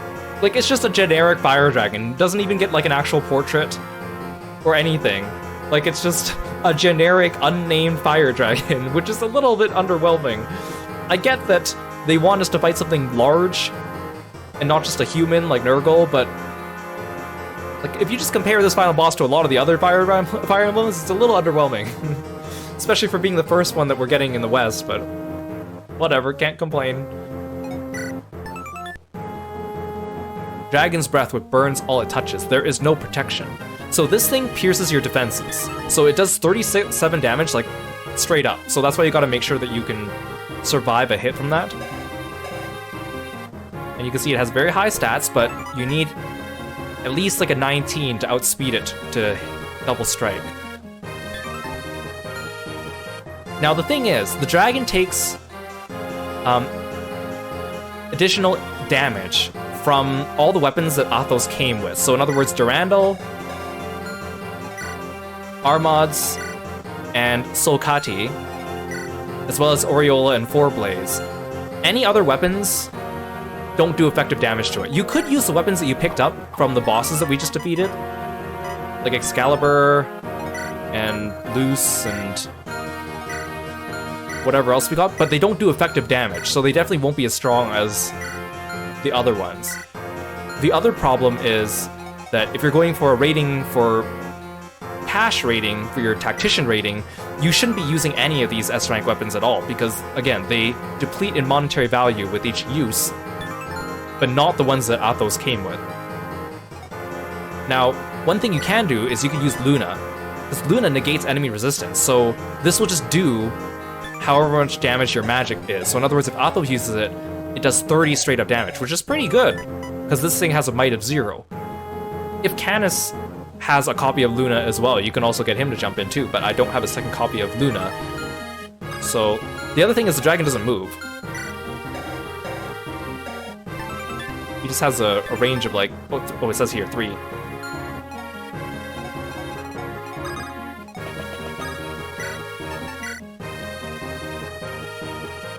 30 times 2. Perfect.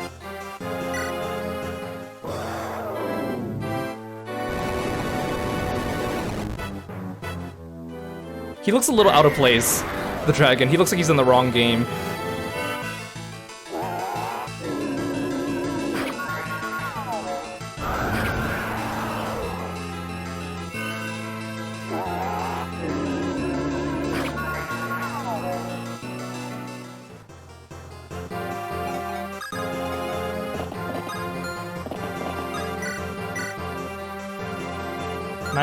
With Durandal. See, the problem is I don't think Lyn's gonna really be able to do much at all. See, she only has 2 times 2, which is very sad. So it kind of sucks that like this final battle, you have to use your 3 lords plus Athos, and you kind of have to disregard Lyn. It's a little sad. Oh, Hector could double it. Oh, you know what? Let Hector get the last hit, because he hasn't hit level 20. Yeah, poor Lyn.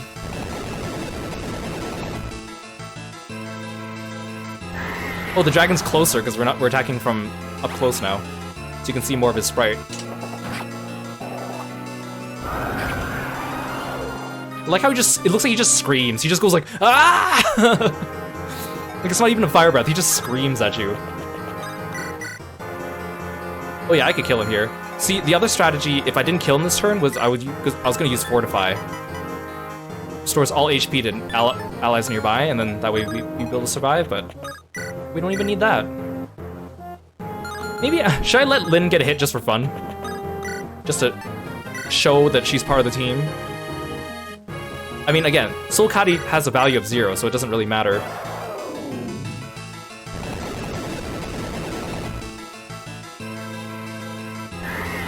If you're lucky, you're gonna crit and do 6 damage instead, Lyn. I do like that she, Hector, and Eliwood have special animations for using their special weapons. So that's so that's why I also gave Athos the body ring, because otherwise he wouldn't be able to double at Luna, which is very useful.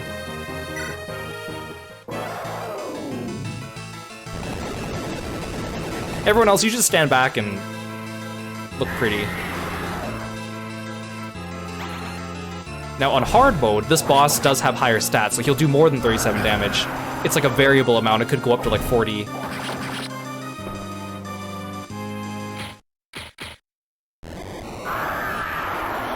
Why does its anatomy look so weird?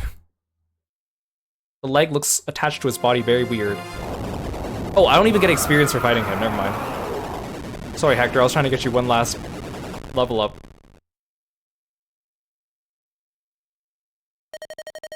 Eliwood! Eliwood! Lord Eliwood! I'm here. Why are you all worried about me? Hector was the one who did the last blow. I'm right here. Well done, brave successor to Roland. It's finally over. Finally, everything is... Lord Athos!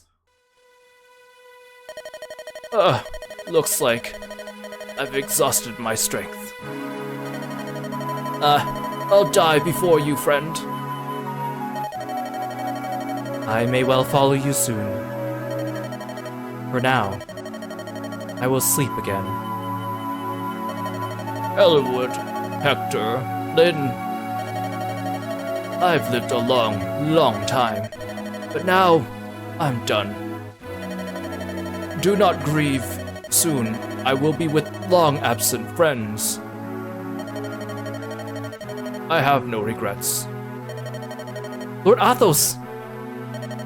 Now, my friends, my family, let me give you a parting gift.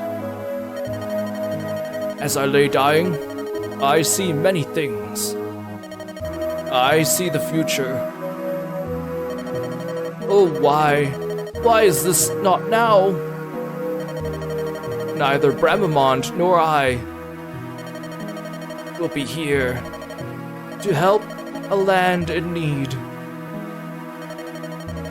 What do you see? An evil star rises and burns. All of Eliwood will be once again awash in blood. But do not fear. Once again, Lycia brings hope. Children of fire. Everything.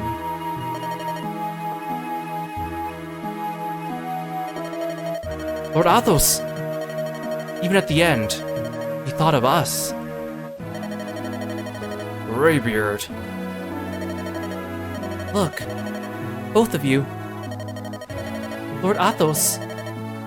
It's almost as though he's smiling. This world will once again be enveloped by darkness. But at the end, a saving light shall rise. Ninian!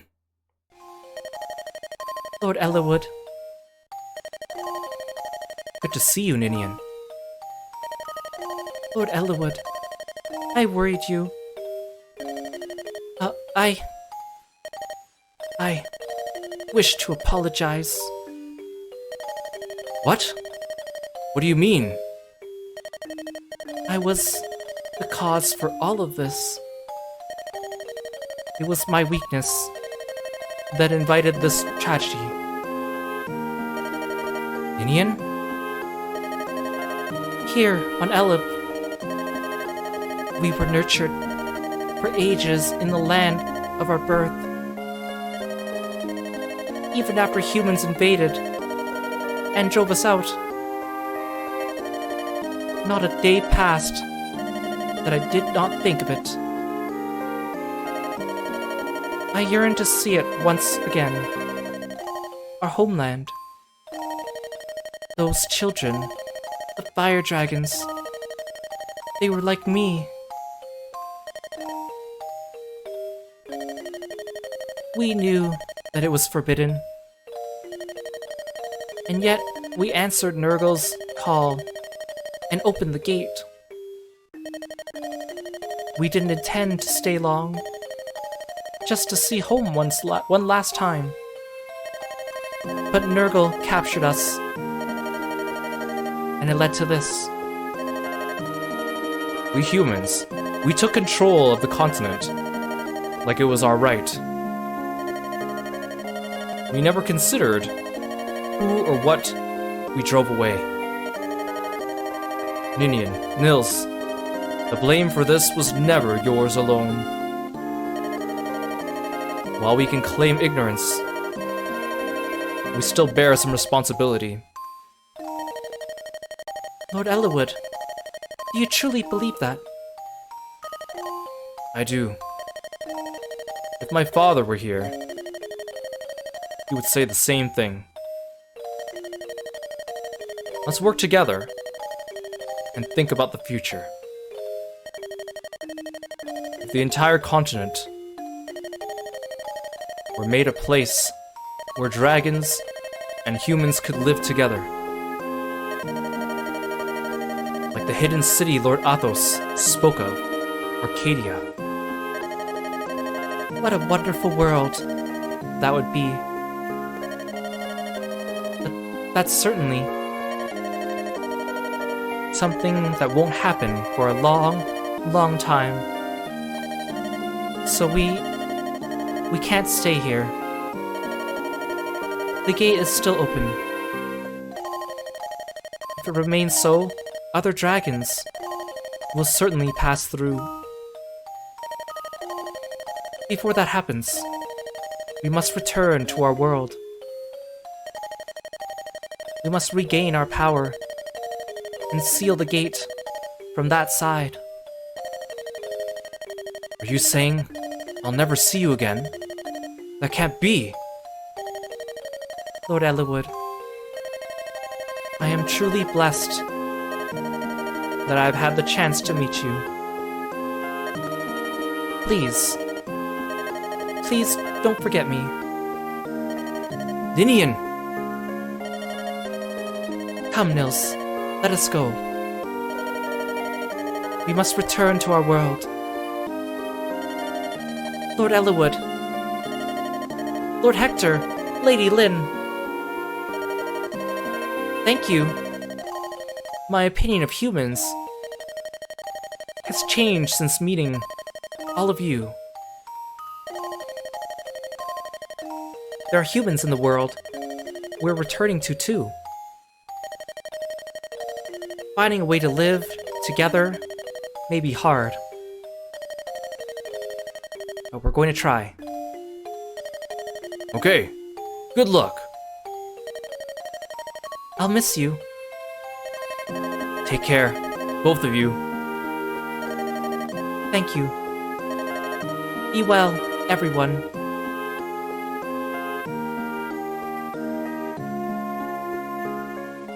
This scene is a little bit different if you get an A rank support between Ninian and Eliwood, which unfortunately is not really that useful. Oh, daybreak! Beautiful, isn't it? The start of another day, considering that Ninian drops out of the game so early. Let's go home to Lycia.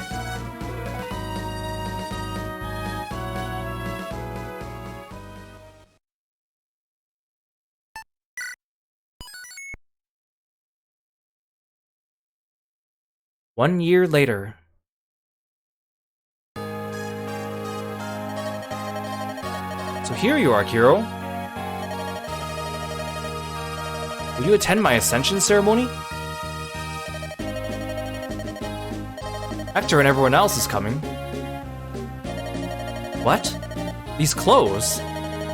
I look silly, don't I? Formal dress is so stiff. I can't stand it. Ugh. Everything's finally resolved. I'll succeed my father as Marcus Fere. I don't know if I'm equal to the task, but I'm gonna do my best for all the people who live here. Kiro, Do you really have to go? Well, it's the end of the game, I have to go somewhere. No, I understand. I'm sure that you have things that you must do. Thank you for supporting me in everything. I hate this auto-scrolling text. I wish I could click through this text. So Kiro, this is farewell. If it weren't for you, I wouldn't... This world wouldn't be here. You have my heartfelt gratitude, Kiro. What things must I do? On to the next video game. I'll see you again. It's a promise, my friend.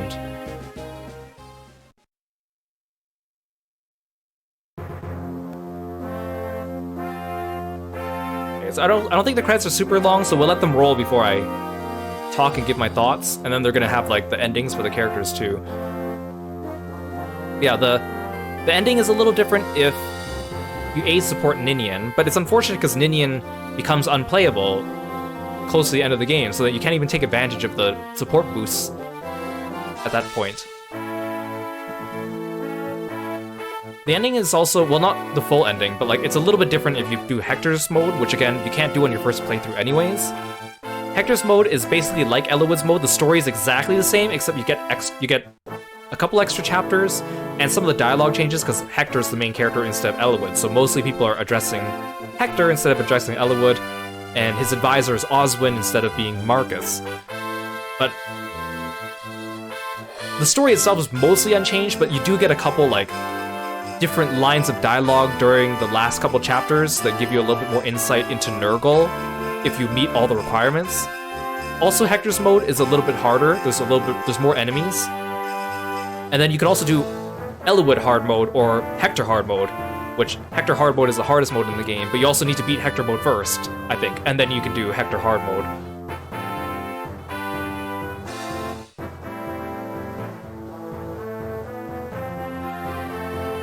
My turn count is going to look awful near the end because I'm going to be going with those like 60 or 80 turn battles to get Matthew and Jafar's supports. Those ones should have ended before 20 or 30, but I'm not going for a tactician rating, so whatever. It is unfortunate that the game's set up that way. 92 turns on that one just to get supports. Crazy. Marcus, Knight of Faerie. Marcus returned to Faerie with Eliwood, and, as the head of the Knights of Faerie, dedicated his life to training young squires. Lowen, Swift Knight. Lowen replaced Marcus as the most famed knight in all of Faerie. His endless zeal served Faerie well throughout his life. Rebecca, a wildflower. Rebecca returned to her father, then pledged service to House Faerie. She has formed a family, and yet she still serves Faerie well. Dorcas, Serene Warrior. Dorcas returned to Faerie and used the money he earned to buy medicine for Natalie, his wife. She recovers rapidly. Barter, Wild Axe Fighter. Barter continued his quest from country to country. Rumors say that he fell in love with his own mortal enemy, who you can only meet in Hector mode. Oswin, Impregnable Knight. Oswin served as a vassal to Marcus Ostia. His was a calm, reasonable voice in Lycia's ruling government. Matthew, Thief and Spy. Why does he have such a boring title? Matthew continued his service as a spy for House Ostia. The memory of his beloved Layla lingers on in his heart. Sarah, outspoken cleric, and Urk, studious mage. After the battle, Urk returned to his studies. His newfound feelings for Sarah were an unwelcome distraction. In Ostia, Sarah declared she would live for love with Urk, and Marcus Ostia gladly saw her off. Guy, mounted swordsman. But also not on a mount. Guy continued his quest to be the finest swordsman in all of Sakai. His form was so perfected that all called him the Saint of Swords. Priscilla, secluded princess, and Heath, wandering knight. They fell in love amidst conflict, but Priscilla was a noble, and Heath was a deserter from Bern. Their differences were too great. When they parted, Heath told a weeping Priscilla he would someday return. Well, that's sad. Florina, Pegasus Knight. Her title's just Pegasus Knight. After Lyn abdicated rule of Kalin, Florina returned to Ilia. She remained shy, but the shyness has made her strong within. Her title's just her class. Kent, the Crimson Shield. After Kalin was placed under Austrian rule, Kent became its steward. His dedication earned him the love of his people. Sane, the Green Lance. That's also kind of a boring title, but I guess it goes with Crimson Shield. When Austria took over the rule of Kalin, Sane resigned and became an independent knight. His love of women is unchanged. Will, archer without equal. Will remained a knight of Kalin even after Austria took over. He became the commander of Austria's Kalin Archer Division. Yeah, like Emerald Lance would have sounded cooler, right? Yeah. Raven, Sublime Mercenary, and Lucius the Light. After the conflict, Raven revealed his past to Hector. Hector offered to rebuild Raven's home, but Raven refused. He and Lucius travel as mercenaries, but Lucius is pleased to see his friend's heart has been eased. Canis, Seeker of Wisdom. Canis returned to his family in Ilia. Some years later, he and his wife died trying to stop a snowstorm. His child was raised by his old mother. That's just sad. I mean, I know this leads into Binding Blade, but that's just sad. Like, he died. Dart, Baden's commando. Dart took a grave wound protecting Vargas in a skirmish. He vanished at sea, but rumors claim he might be in ferry. Why does he get a downer ending too? Fiora, wing-born warrior. Fiora flew many missions as the head of a mercenary company. Her donations saved many poor families in Ilia from destitution. Legault had 0 battles. After the battle, Legault traveled the lands, looking for Black Fang refugees. He helped them to ease the pain of his own loss. Nils, Child of Destiny, and Ninian, Child of Destiny. After these dragonkin bid farewell to the land of their birth, they returned to their new world. Meeting Eliwood warmed the hearts of these ice dragons with the hope that man and dragon could live in peace. I could have sworn they had more battles than that. I mean, this only counts like attacking battles, but what about like ballistas and stuff? Isadora, escort of Faray. As a knight of the Imperial Guard, Isadora served as guard to Lady Eleonora. She continued to study to be a lady up until she wed. Wrath, Wolf of Sakai. Wrath returned to his tribe in Sakai. His deeds earned him warm greetings from his father, the famed Silver Wolf. Hawkeye, Desert Guardian. Hawkeye returned to Nevada and lived peacefully in Arcadia with his daughter, whom he trains to be guardian of the desert. Some of these endings are kind of boring, but I don't blame him. They can only fit so much text. Geats resumed his aimless wandering.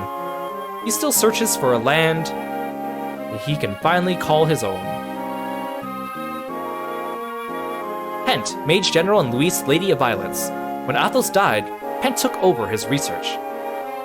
To focus on his studies, Pent resigned as Mage General of Etruria. This action set the palace in an uproar, but Pent and Luis endured. I like how very little of this writing is about Luis, but they always get a paired ending. Harkin, Troubled Warrior. His title's Troubled Warrior? Harkin worked closely with Marcus to rebuild the Knights of Faray. They are slowly rebuilding their strength and prestige. This is a whole nothing burger ending for him. Nino, Pious Mage. At Eliwood's invitation, she started a quiet life in a small village in Faray. She plans to return to Bern to visit a certain cemetery. Jafar, Angel of Death. Jafar vanished in the final moments of the last battle. He still avoids the bounty hunters who seek out the famed Angel of Death. I really wish I got a chance to use them more. Vida, Flying Fang. Some rumors say that Vida died at the hands of Burn forces. Others say she now serves Burn's Prince Zephiel. That's it? she might have died, she might have not died. Renault, Bird and Bishop. I like how he's won battle, because someone attacked him. No one knew the old him. No one knows what became of him. He vanished as though he never existed. Man of mystery, that one. Archsage Athos. Athos died in a foreign land. Those who saw his face said that he seemed as though he had at last found true peace. Merlinus, cheery merchant. Merlinus opened a shop in Ostia, but it was forced to close. He plans on reopening with some aid from Lord Eliwood himself. I like how it lists his one loss when he died. Lyn, noblewoman of Sakai.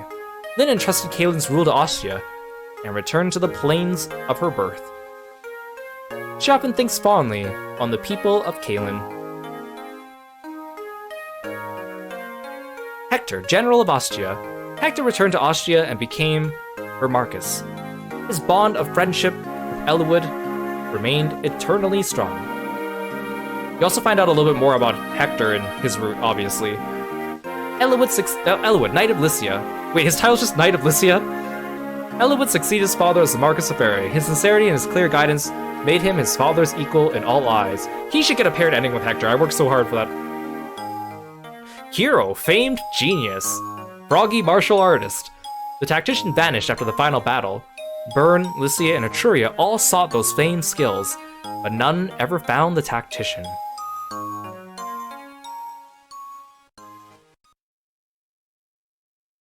Castle Ostia. Kiro just dies. Thanks for coming, Eliwood. Do you like my beard? Hector, long time no see. First time since my brother's funeral. 15 years now. And look at us. We've both grown older, haven't we? Uh-huh. Time certainly does speed right by. My father's disappearance, his death, the fight with Nurgle, those fire dragons. The memories are so vivid. It might have happened yesterday. Nurgle. What a blackheart he was. I've had enough of battles like that. Is that your son over there? I've been wanting to introduce you, but there's been no chance. Roy, come here. Did you need something, father? Say hello to Marcus Ostia. And get ready for Smash Bros. Yes, sir. A pleasure to meet you, Lord Hector. My name is Roy.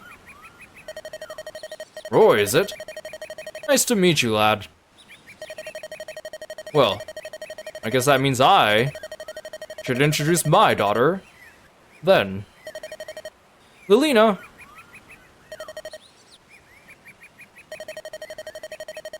What, are you being shy? You don't have to be nervous. This is your father's old friend. And his son. Hello, Lilina. This is Roy. He's the same age as you. Nice to meet you.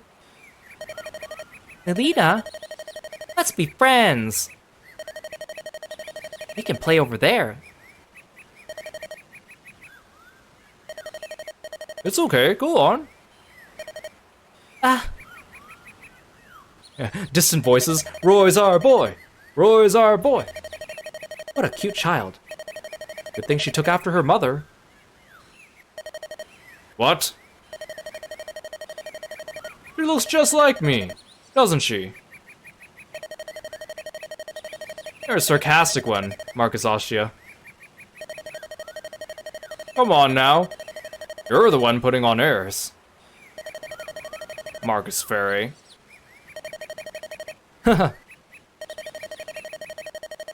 The only thing older about you is your appearance. Don't tell me you still behave like that, even now. That you're the Marcus. I'm always on top of my duties as Marcus. When I'm around you, I'll relax, so please.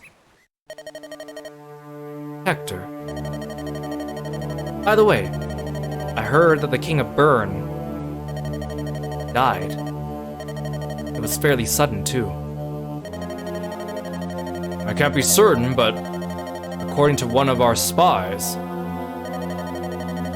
he was killed in an assassination attempt on Prince Zephiel. The prince? I trust he was unharmed. It's a strange tale. At first, I heard the prince was killed. Then new information came 3 days later saying that it was the king who had died. Do you remember Archsage Athos' prediction? Something happening in Bern? The way the text is moving slowly makes it feel like they're slow because they're old. I don't know. The way I have to keep pausing when I read too fast, too. Father, can I show Roy my pony? Yes, go ahead. Be careful. Okay.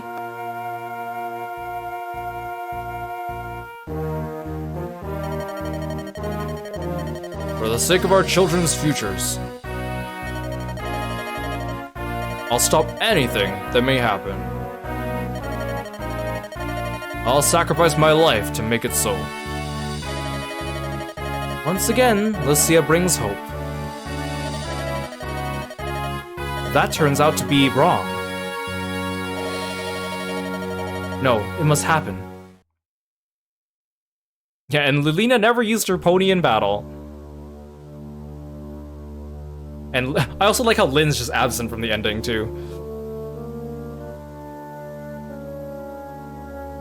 For what reason have you awakened a demon dragon? Who are you? Dragon. Whoa! Scary! Whoa!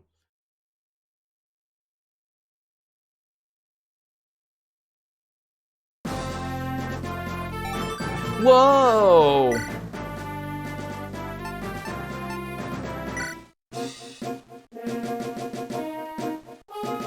Oh, this is my Lyn's Tale score. I like how they put Heath here because I gave him the Alphas drops.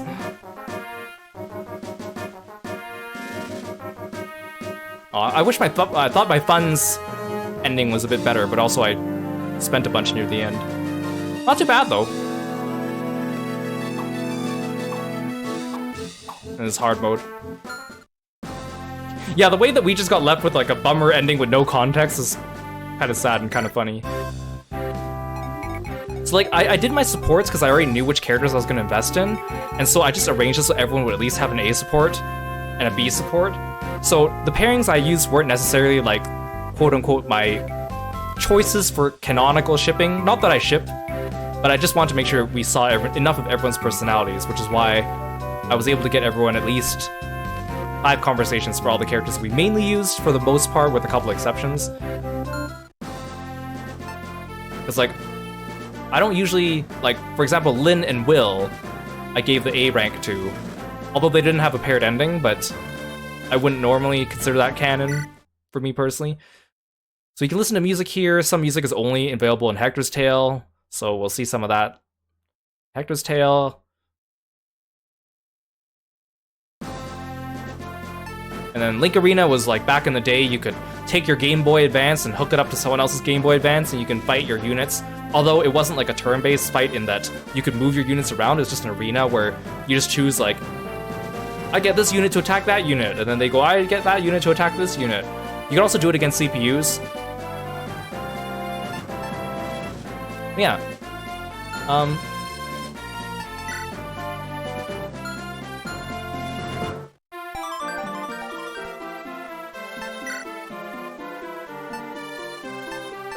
I just want to show you what like a new game looks like, but I have to erase something. Guess I can erase Final Chapter Light. Yeah, I don't really... I can erase battle preparations too. Let's erase Final Chapter Light.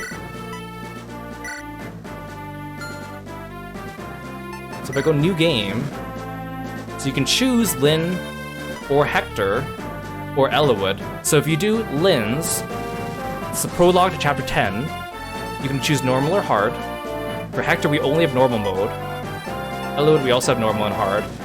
Eliwood's story starts at chapter 11. So if you want, you can do Lyn's up to chapter 10 and then immediately pick up Eliwood's or Hector's afterwards, which is what we did the first time.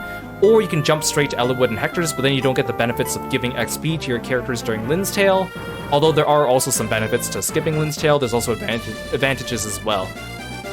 But that's kind of nice. Like I said, Hector's Tale, there's 2 characters you can recruit in Hector's Tale that are not available in Eliwood's Tale, and there's a couple bonus chapters. The dialogue's a little bit different, but the story's the same. If you meet certain requirements, you also get extra dialogue about Nurgle's past near the end, and a little bit about Hector's brother as well. So, for me personally, I originally did not plan to do a Hector playthrough, but I don't know, I had a lot of fun with this.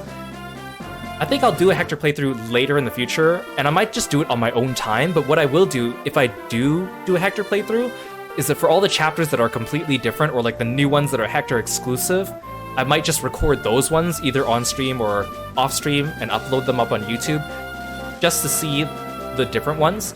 I'll probably also try to do Lloyd's version of Four Fanged Offense instead of Linus's version, that way we can recruit Wallace instead of Geats, and I could do Germ's version of Petal of Darkness, or whatever it's called. And then we can also try recruiting Carol instead of Harkin, and then we can also get the 2 Hector exclusive characters. There's a lot of stuff we can do to change it up a little bit. So we'll see. That might be in the future. I do want to play Sacred Stones in the future too. I like Sacred Stones more than I like Blazing Blade, but I also want to try Binding Blade, so we'll see. I've never actually played Binding Blade myself. I've like seen other people play it, and I've like read up a lot on it back in the day, but I haven't actually done it myself, so we'll see. I do want to play more Fire Emblem in the future, but again, just to mix up the content on the channel, it'll probably be a while before I do another Fire Emblem game. Plus, there's also a bunch of new games releasing this autumn, and so I'll probably be busy for a while there before we are able to come back to Fire Emblem. But I do like Fire Emblem, and it was nice to scratch my Fire Emblem itch here, play some old games that I played before. Kind of fun. Now, let's talk about, like, the game itself. A little bit of a review. Like, this game still holds up really well. Anyone that wants to go back and play old Fire Emblem, extremely accessible as long as you have a Nintendo Switch and you pay for the Nintendo Switch Online expansion. Plus, the rewind function being in here is a huge quality of life compared to playing this back in the day on your Game Boy Advance, where you didn't have that and you basically just had to turn off your game and turn it back on every time a unit died if you wanted to keep them, or soft reset by pressing buttons. Even the game didn't actually have a button to go back to the title screen. You had to soft reset or a hard reset, which is kind of crazy to think about. The sprites still hold up. I love the Game Boy Advance sprites. They're so fun. The portraits are still perfectly fine. Even the CGs, looking as, like, you know, pixelated and large as they are perfectly fine for what it is. The music's still good too. Gameplay's still solid. It's just Fire Emblem. Now, replaying this has reminded me, because obviously this is an older game, it doesn't have as many of the quality of life features as later games, and I'm not even talking about, like, Awakening and beyond. I'm even just talking about Sacred Stones and the Radiant games have a little bit of extra quality of life that this game didn't. So, like, this is a good starter Fire Emblem for someone getting into the series or going back. But I think, like, if you play Sacred Stones or Path of Radiance or Radiant Dawn and then immediately go back to Blazing Blade, you might feel like it's a bit of a downgrade, just because of the lack of some of those features, which I'm about to talk about. I think the way the game is structured, there's, like, definitely, like, some little problems with it. They were still trying to figure out their formula. It is kind of silly that the final enemy is just a generic fire dragon. I've always found that kind of boring, but what can you do, right? Oh, Hoodie, welcome to the stream. Thank you so much for stopping by. It's good to see you guys. Thank you for the raid. Hope you're all doing well. Please follow our friend, Hoodie Inu. He's a really cool streamer. Awesome guy. you guys are playing some Bayonetta 3. I know you're a huge fan of Bayonetta. He's also a big fan of Fire Emblem. All around, awesome community. Go follow him on Twitter and on Twitch and say hello. Hey, Great Nothing. Welcome to the stream. Thanks for stopping by. Macaron Lover, welcome in. Well, thank you so much for following me and being a froggy friend. I'm Kiro, the frog-themed martial artist. We just finished Fire Emblem The Blazing Blade, so I'm just talking about the game now before we leave off for a while. But feel free to sit back and relax or go take care of yourself after your stream. I appreciate you stopping by. So yeah, like I think generic final enemy, whatever, right? I think the balancing for the lords, it really took them some time to figure that out in later games. Like I forgot that Eliwood's promotion was so late into this game, although we still managed to get him to 20, which is a little bit of a miracle considering we only got like 3 or 4 units up to 20. But it's like very late. And the fact that during the final battle, you could only really use the lords for fighting that fire dragon, realistically speaking, plus Athos, is a little boring. Like, you spend all this time, you know, crafting all your units, and in the final battle, they don't really get much of a chance. On the other hand, if you didn't put as much resources into your lords, you were kind of screwed, right? And it became a little bit difficult. So I think that's definitely a balance problem, because in later games, you'll see that you can use some of your other units just as effectively during the final battle as your lords. It especially sucked because Lyn really got the short end of the stick. Like, you saw how much damage she was doing during that last section, and I definitely had okay growths on her. It's not even that she got bad RNG. I even fed her some items. So, you know, going back and playing this game has reminded me how far Fire Emblem has definitely come. And of course, I played this game like 15 plus whatever years ago. Back then, right, I didn't care about all these things, and then now it's like, you know, going back and thinking about all these quality of life things we've had since, it's like, oh, right, this game, you know, was definitely missing some of that stuff for sure. And welcome in Lord Power, thank you so much for following me and being a froggy friend as well, and Wom, thank you so much for dropping by. So, aside from like the late promotions, like the experience curve is a little weird in this game. I know the game, obviously Fire Emblem lets you promote when characters are level 10 and above. I love waiting until they're 20 to get the most out of it, which really worked in our favor this time, but it also meant a lot of our units promoted a bit late, so there was like a section in the middle where we weren't really struggling, but I was definitely like having to do a few extra maneuvers just to make it work. It worked out well in the end, but I definitely feel like the way they curve the XP wasn't really as nice as it is in like Sacred Stones even, or Path of Radiance, which is my personal favorite. Of course, they figured that out a little bit better as we went along. As a whole, I think this game, like, the world's interesting, the antagonists had some intrigue to them, the music was still good, the story was still good, but I definitely think it's still, like, weaker than subsequent games.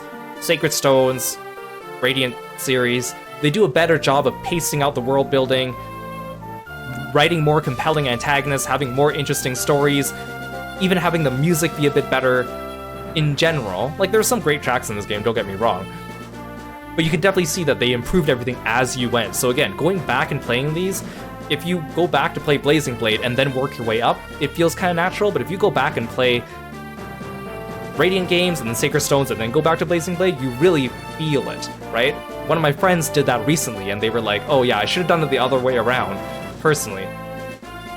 The map design for the chapters was fine. I like the mix of things like Seize versus Rout versus Defend versus Fog. I think they had a good balance of all those as well.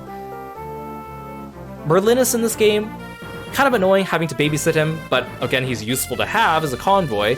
Obviously, he's better in this game than he was in Binding Blade, but still, I kind of miss having just a convoy instead of having the merchant. But he was useful. I just personally prefer not to have a merchant character, but that's just a personal thing. The turn count, though, for the supports, kind of ridiculous. We got the Matthew Jafar support. They had to sit next to each other for 80 turns at a time for each rank, and Jafar joins you pretty late. So we didn't have that much time to do it, and basically we had to do 3 chapters where we just sat around passing turns just to get their support, which feels a little silly. Renault, if you ever got any of his supports, would also have a lot more, and he joins you in the last 3 chapters. So unless you really want to hear about his past, which he does have an interesting past, it's like, you just have to sit there for a long time, right?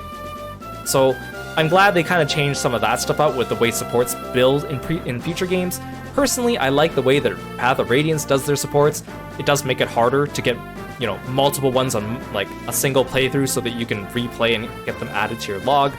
But I just prefer the way they do it, especially with having just to deploy the units together means that they can also pace the supports based on the overall main story, which they do for a couple characters, which you can't really do here, because theoretically you can max out their supports in just 3 chapters after you recruit them, right? Which means that they have to have the supports are written so they can happen at any point in the story after the character joins you. So they're a little bit more freeform, less plot impacting. It is sad that this game doesn't have trial maps or a post-game. I love trial maps, and Binding Blade, the game before this one, does have trial maps, and Path of Radiance does, and I love the trial map mode, because that means that me as a hoarder hoards all my weapons, and then I beat the game, and then I can use them infinitely in the trial maps. Here, we don't get any type of post-game. Sacred Stones has the creature campaign, which is a little different. It's still a post-game. I just feel like I spend all this time saving all my stuff, and then I don't really get a payoff after it, which is a little bit sad, unless I play Link Arena, which isn't really anything fun, really. Playing this game again, I also realized, because I was, of course, making my thumbnails for all the videos, like, I know in Fire Emblem, it's par for the course for most of your characters that join you to not be really impactful to the main story, but in this game, like, very few characters even get speaking lines during the main story outside of your lords, and of course Nils and Ninian and a couple other characters. The only reason why I bring that up is because I think one of the reasons why I like Path of Radiance and Radiant Dawn as my favorites is that I would say at least a quarter of the characters, if not more, have some kind of impact on the main story at some point in time, whether it be for a couple chapters or for a chunk of it. But here it's like I could probably remove most of the cast, or sometimes I'll be talking to someone about this game and I'll say, oh yeah, I just recruited this character, and they'll be like, who's that again? Because that character, you know, doesn't really have any much to do at all, especially if you don't use them as a character in the game, or if you miss recruiting them, right? Of course, these games had a different flavor back then because they were meant for you to replay them. That's why this game has so many secrets. The way that you can do side chapters have special requirements, the Hector chapters have special requirements, there's the secret shops, there's like hidden dialogue if certain characters visit certain villages, or certain characters fight certain enemies, or if you do something in a certain number of turns. There's a lot of hidden stuff, which is great for replayability. And of course, during your first playthrough, if you do it blind, you don't really get a chance to do that or see it. But as someone who just wants to experience everything, going through it here again after so long, it's like you really have to make sure you check off all your boxes if you want to get everything that you want to show off. Nergui, welcome to the stream. Thank you so much for following me and being a froggy friend as well. Oh yeah, I also forgot how this game, because every game, the Fire Emblem, is a different item for the most part, but it's still referred to as the Fire Emblem. It's like very inconsequential in this one, which is funny because this is the first English game we got, so it's kind of like introduction to it, and the Fire Emblem itself is barely even a plot device, and I know it goes into Binding Blade and stuff, but it's just kind of funny to think of that as well. One other thing I don't really like about this game, too, is because when you go through Hector mode, there's certain chapters that are specific to Hector, but then a lot of chapters are the same as Eliwood's. But because of the Hector-only chapters, it pushes the numbers and changes them all around. So for example, Eliwood chapter 15 is actually Eliwood story chapter 16, so then you have to do different numbering, like 15E or 16H, and then you have like the X chapters, so you have like 14EX, and then you have like 19HXX, because there's an extra side chapter on that one. I think the numbering just gets needlessly confusing for that one. I really wish that when they did Hector's story that it was actually completely different chapters, but of course that would be a lot of extra work, and they just wanted to give you a reason to replay the game and have some extra stuff. But for me personally, I just wish that it had more to it than just a couple extra chapters and a couple changed dialogues where they talk to Hector instead of Eliwood for the most part. And just make the numbering not as confusing, because the confusing part is then the chapters also have the same names, but then they'll have different numbers. So anytime someone's referring to a chapter by number or name, you gotta like double check which one it is. It's just needlessly confusing for that part. But anyone who's familiar with this game will understand what you're talking about, so it's just jargon, I guess, at this point. I think that's most of what I want to talk about. Again, the game, a lot of fun, still holds up today, still great if you want to get into Fire Emblem and you haven't played the old games, but your expectations might be a little bit differently depending on where you're coming from. If you've only played like very recent Fire Emblem games, you might be coming into this with a different perspective. If you've only played old Fire Emblem games and you come into this, you have a different perspective. If you've never played Fire Emblem at all and you come into this, you'll have a different perspective. So it kind of depends what you're trying to get out of this, but overall, I still think very fun, unique experience, especially if you like this genre of game in general. And of course, you have the people that play Smash Bros. And they're just kind of interested in, Fire Emblem, and they want to come in and play some more Fire Emblem. But yeah, the story, so this game is a prequel again to Fire Emblem The Binding Blade, which again is confusing because The Binding Blade came out before this one. That's Fire Emblem 6, and this one's Fire Emblem 7. But this is the first one we got in the West, so we never got Fire Emblem The Binding Blade. Also, the names of these games have changed over time. The Binding Blade used to be referred to as Sword of Seals, and then they changed it, and this game was originally released as just Fire Emblem, and then the Blazing Blade was only in the Japanese version, and Rekka no Ken, and then later on they tacked it on because they realized that people realized the games came before it. So, if you want to dive into Fire Emblem, there's a lot of stuff to be had. But thank you so much for joining me for this playthrough. I hope you guys enjoyed either experiencing it for the first time or reliving the game from your past. Again, in the future, we will play more Fire Emblem, but maybe not right away. I would like to do a Hector playthrough in the future. I would also like to play Binding Blade and Sacred Stones in the future, so we'll see when that happens. But we might be busy for a while with other games in the meantime. But if you're new around here, you can also check out the previous Fire Emblem VODs we've had. We also played Fire Emblem Engage when that first came out, so that's on the channel. Now Blazing Blades on the channel, and other games besides Fire Emblem as well, fighting games, horror games, JRPGs, visual novels, a little bit of everything.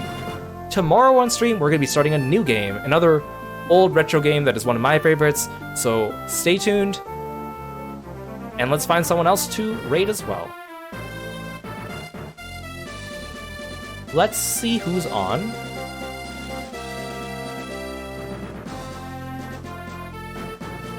It looks like Remy's on, so let's go say hi to him. He is doing a chatting stream. And I'll see you guys tomorrow. Take care. Bye, Froggy friends.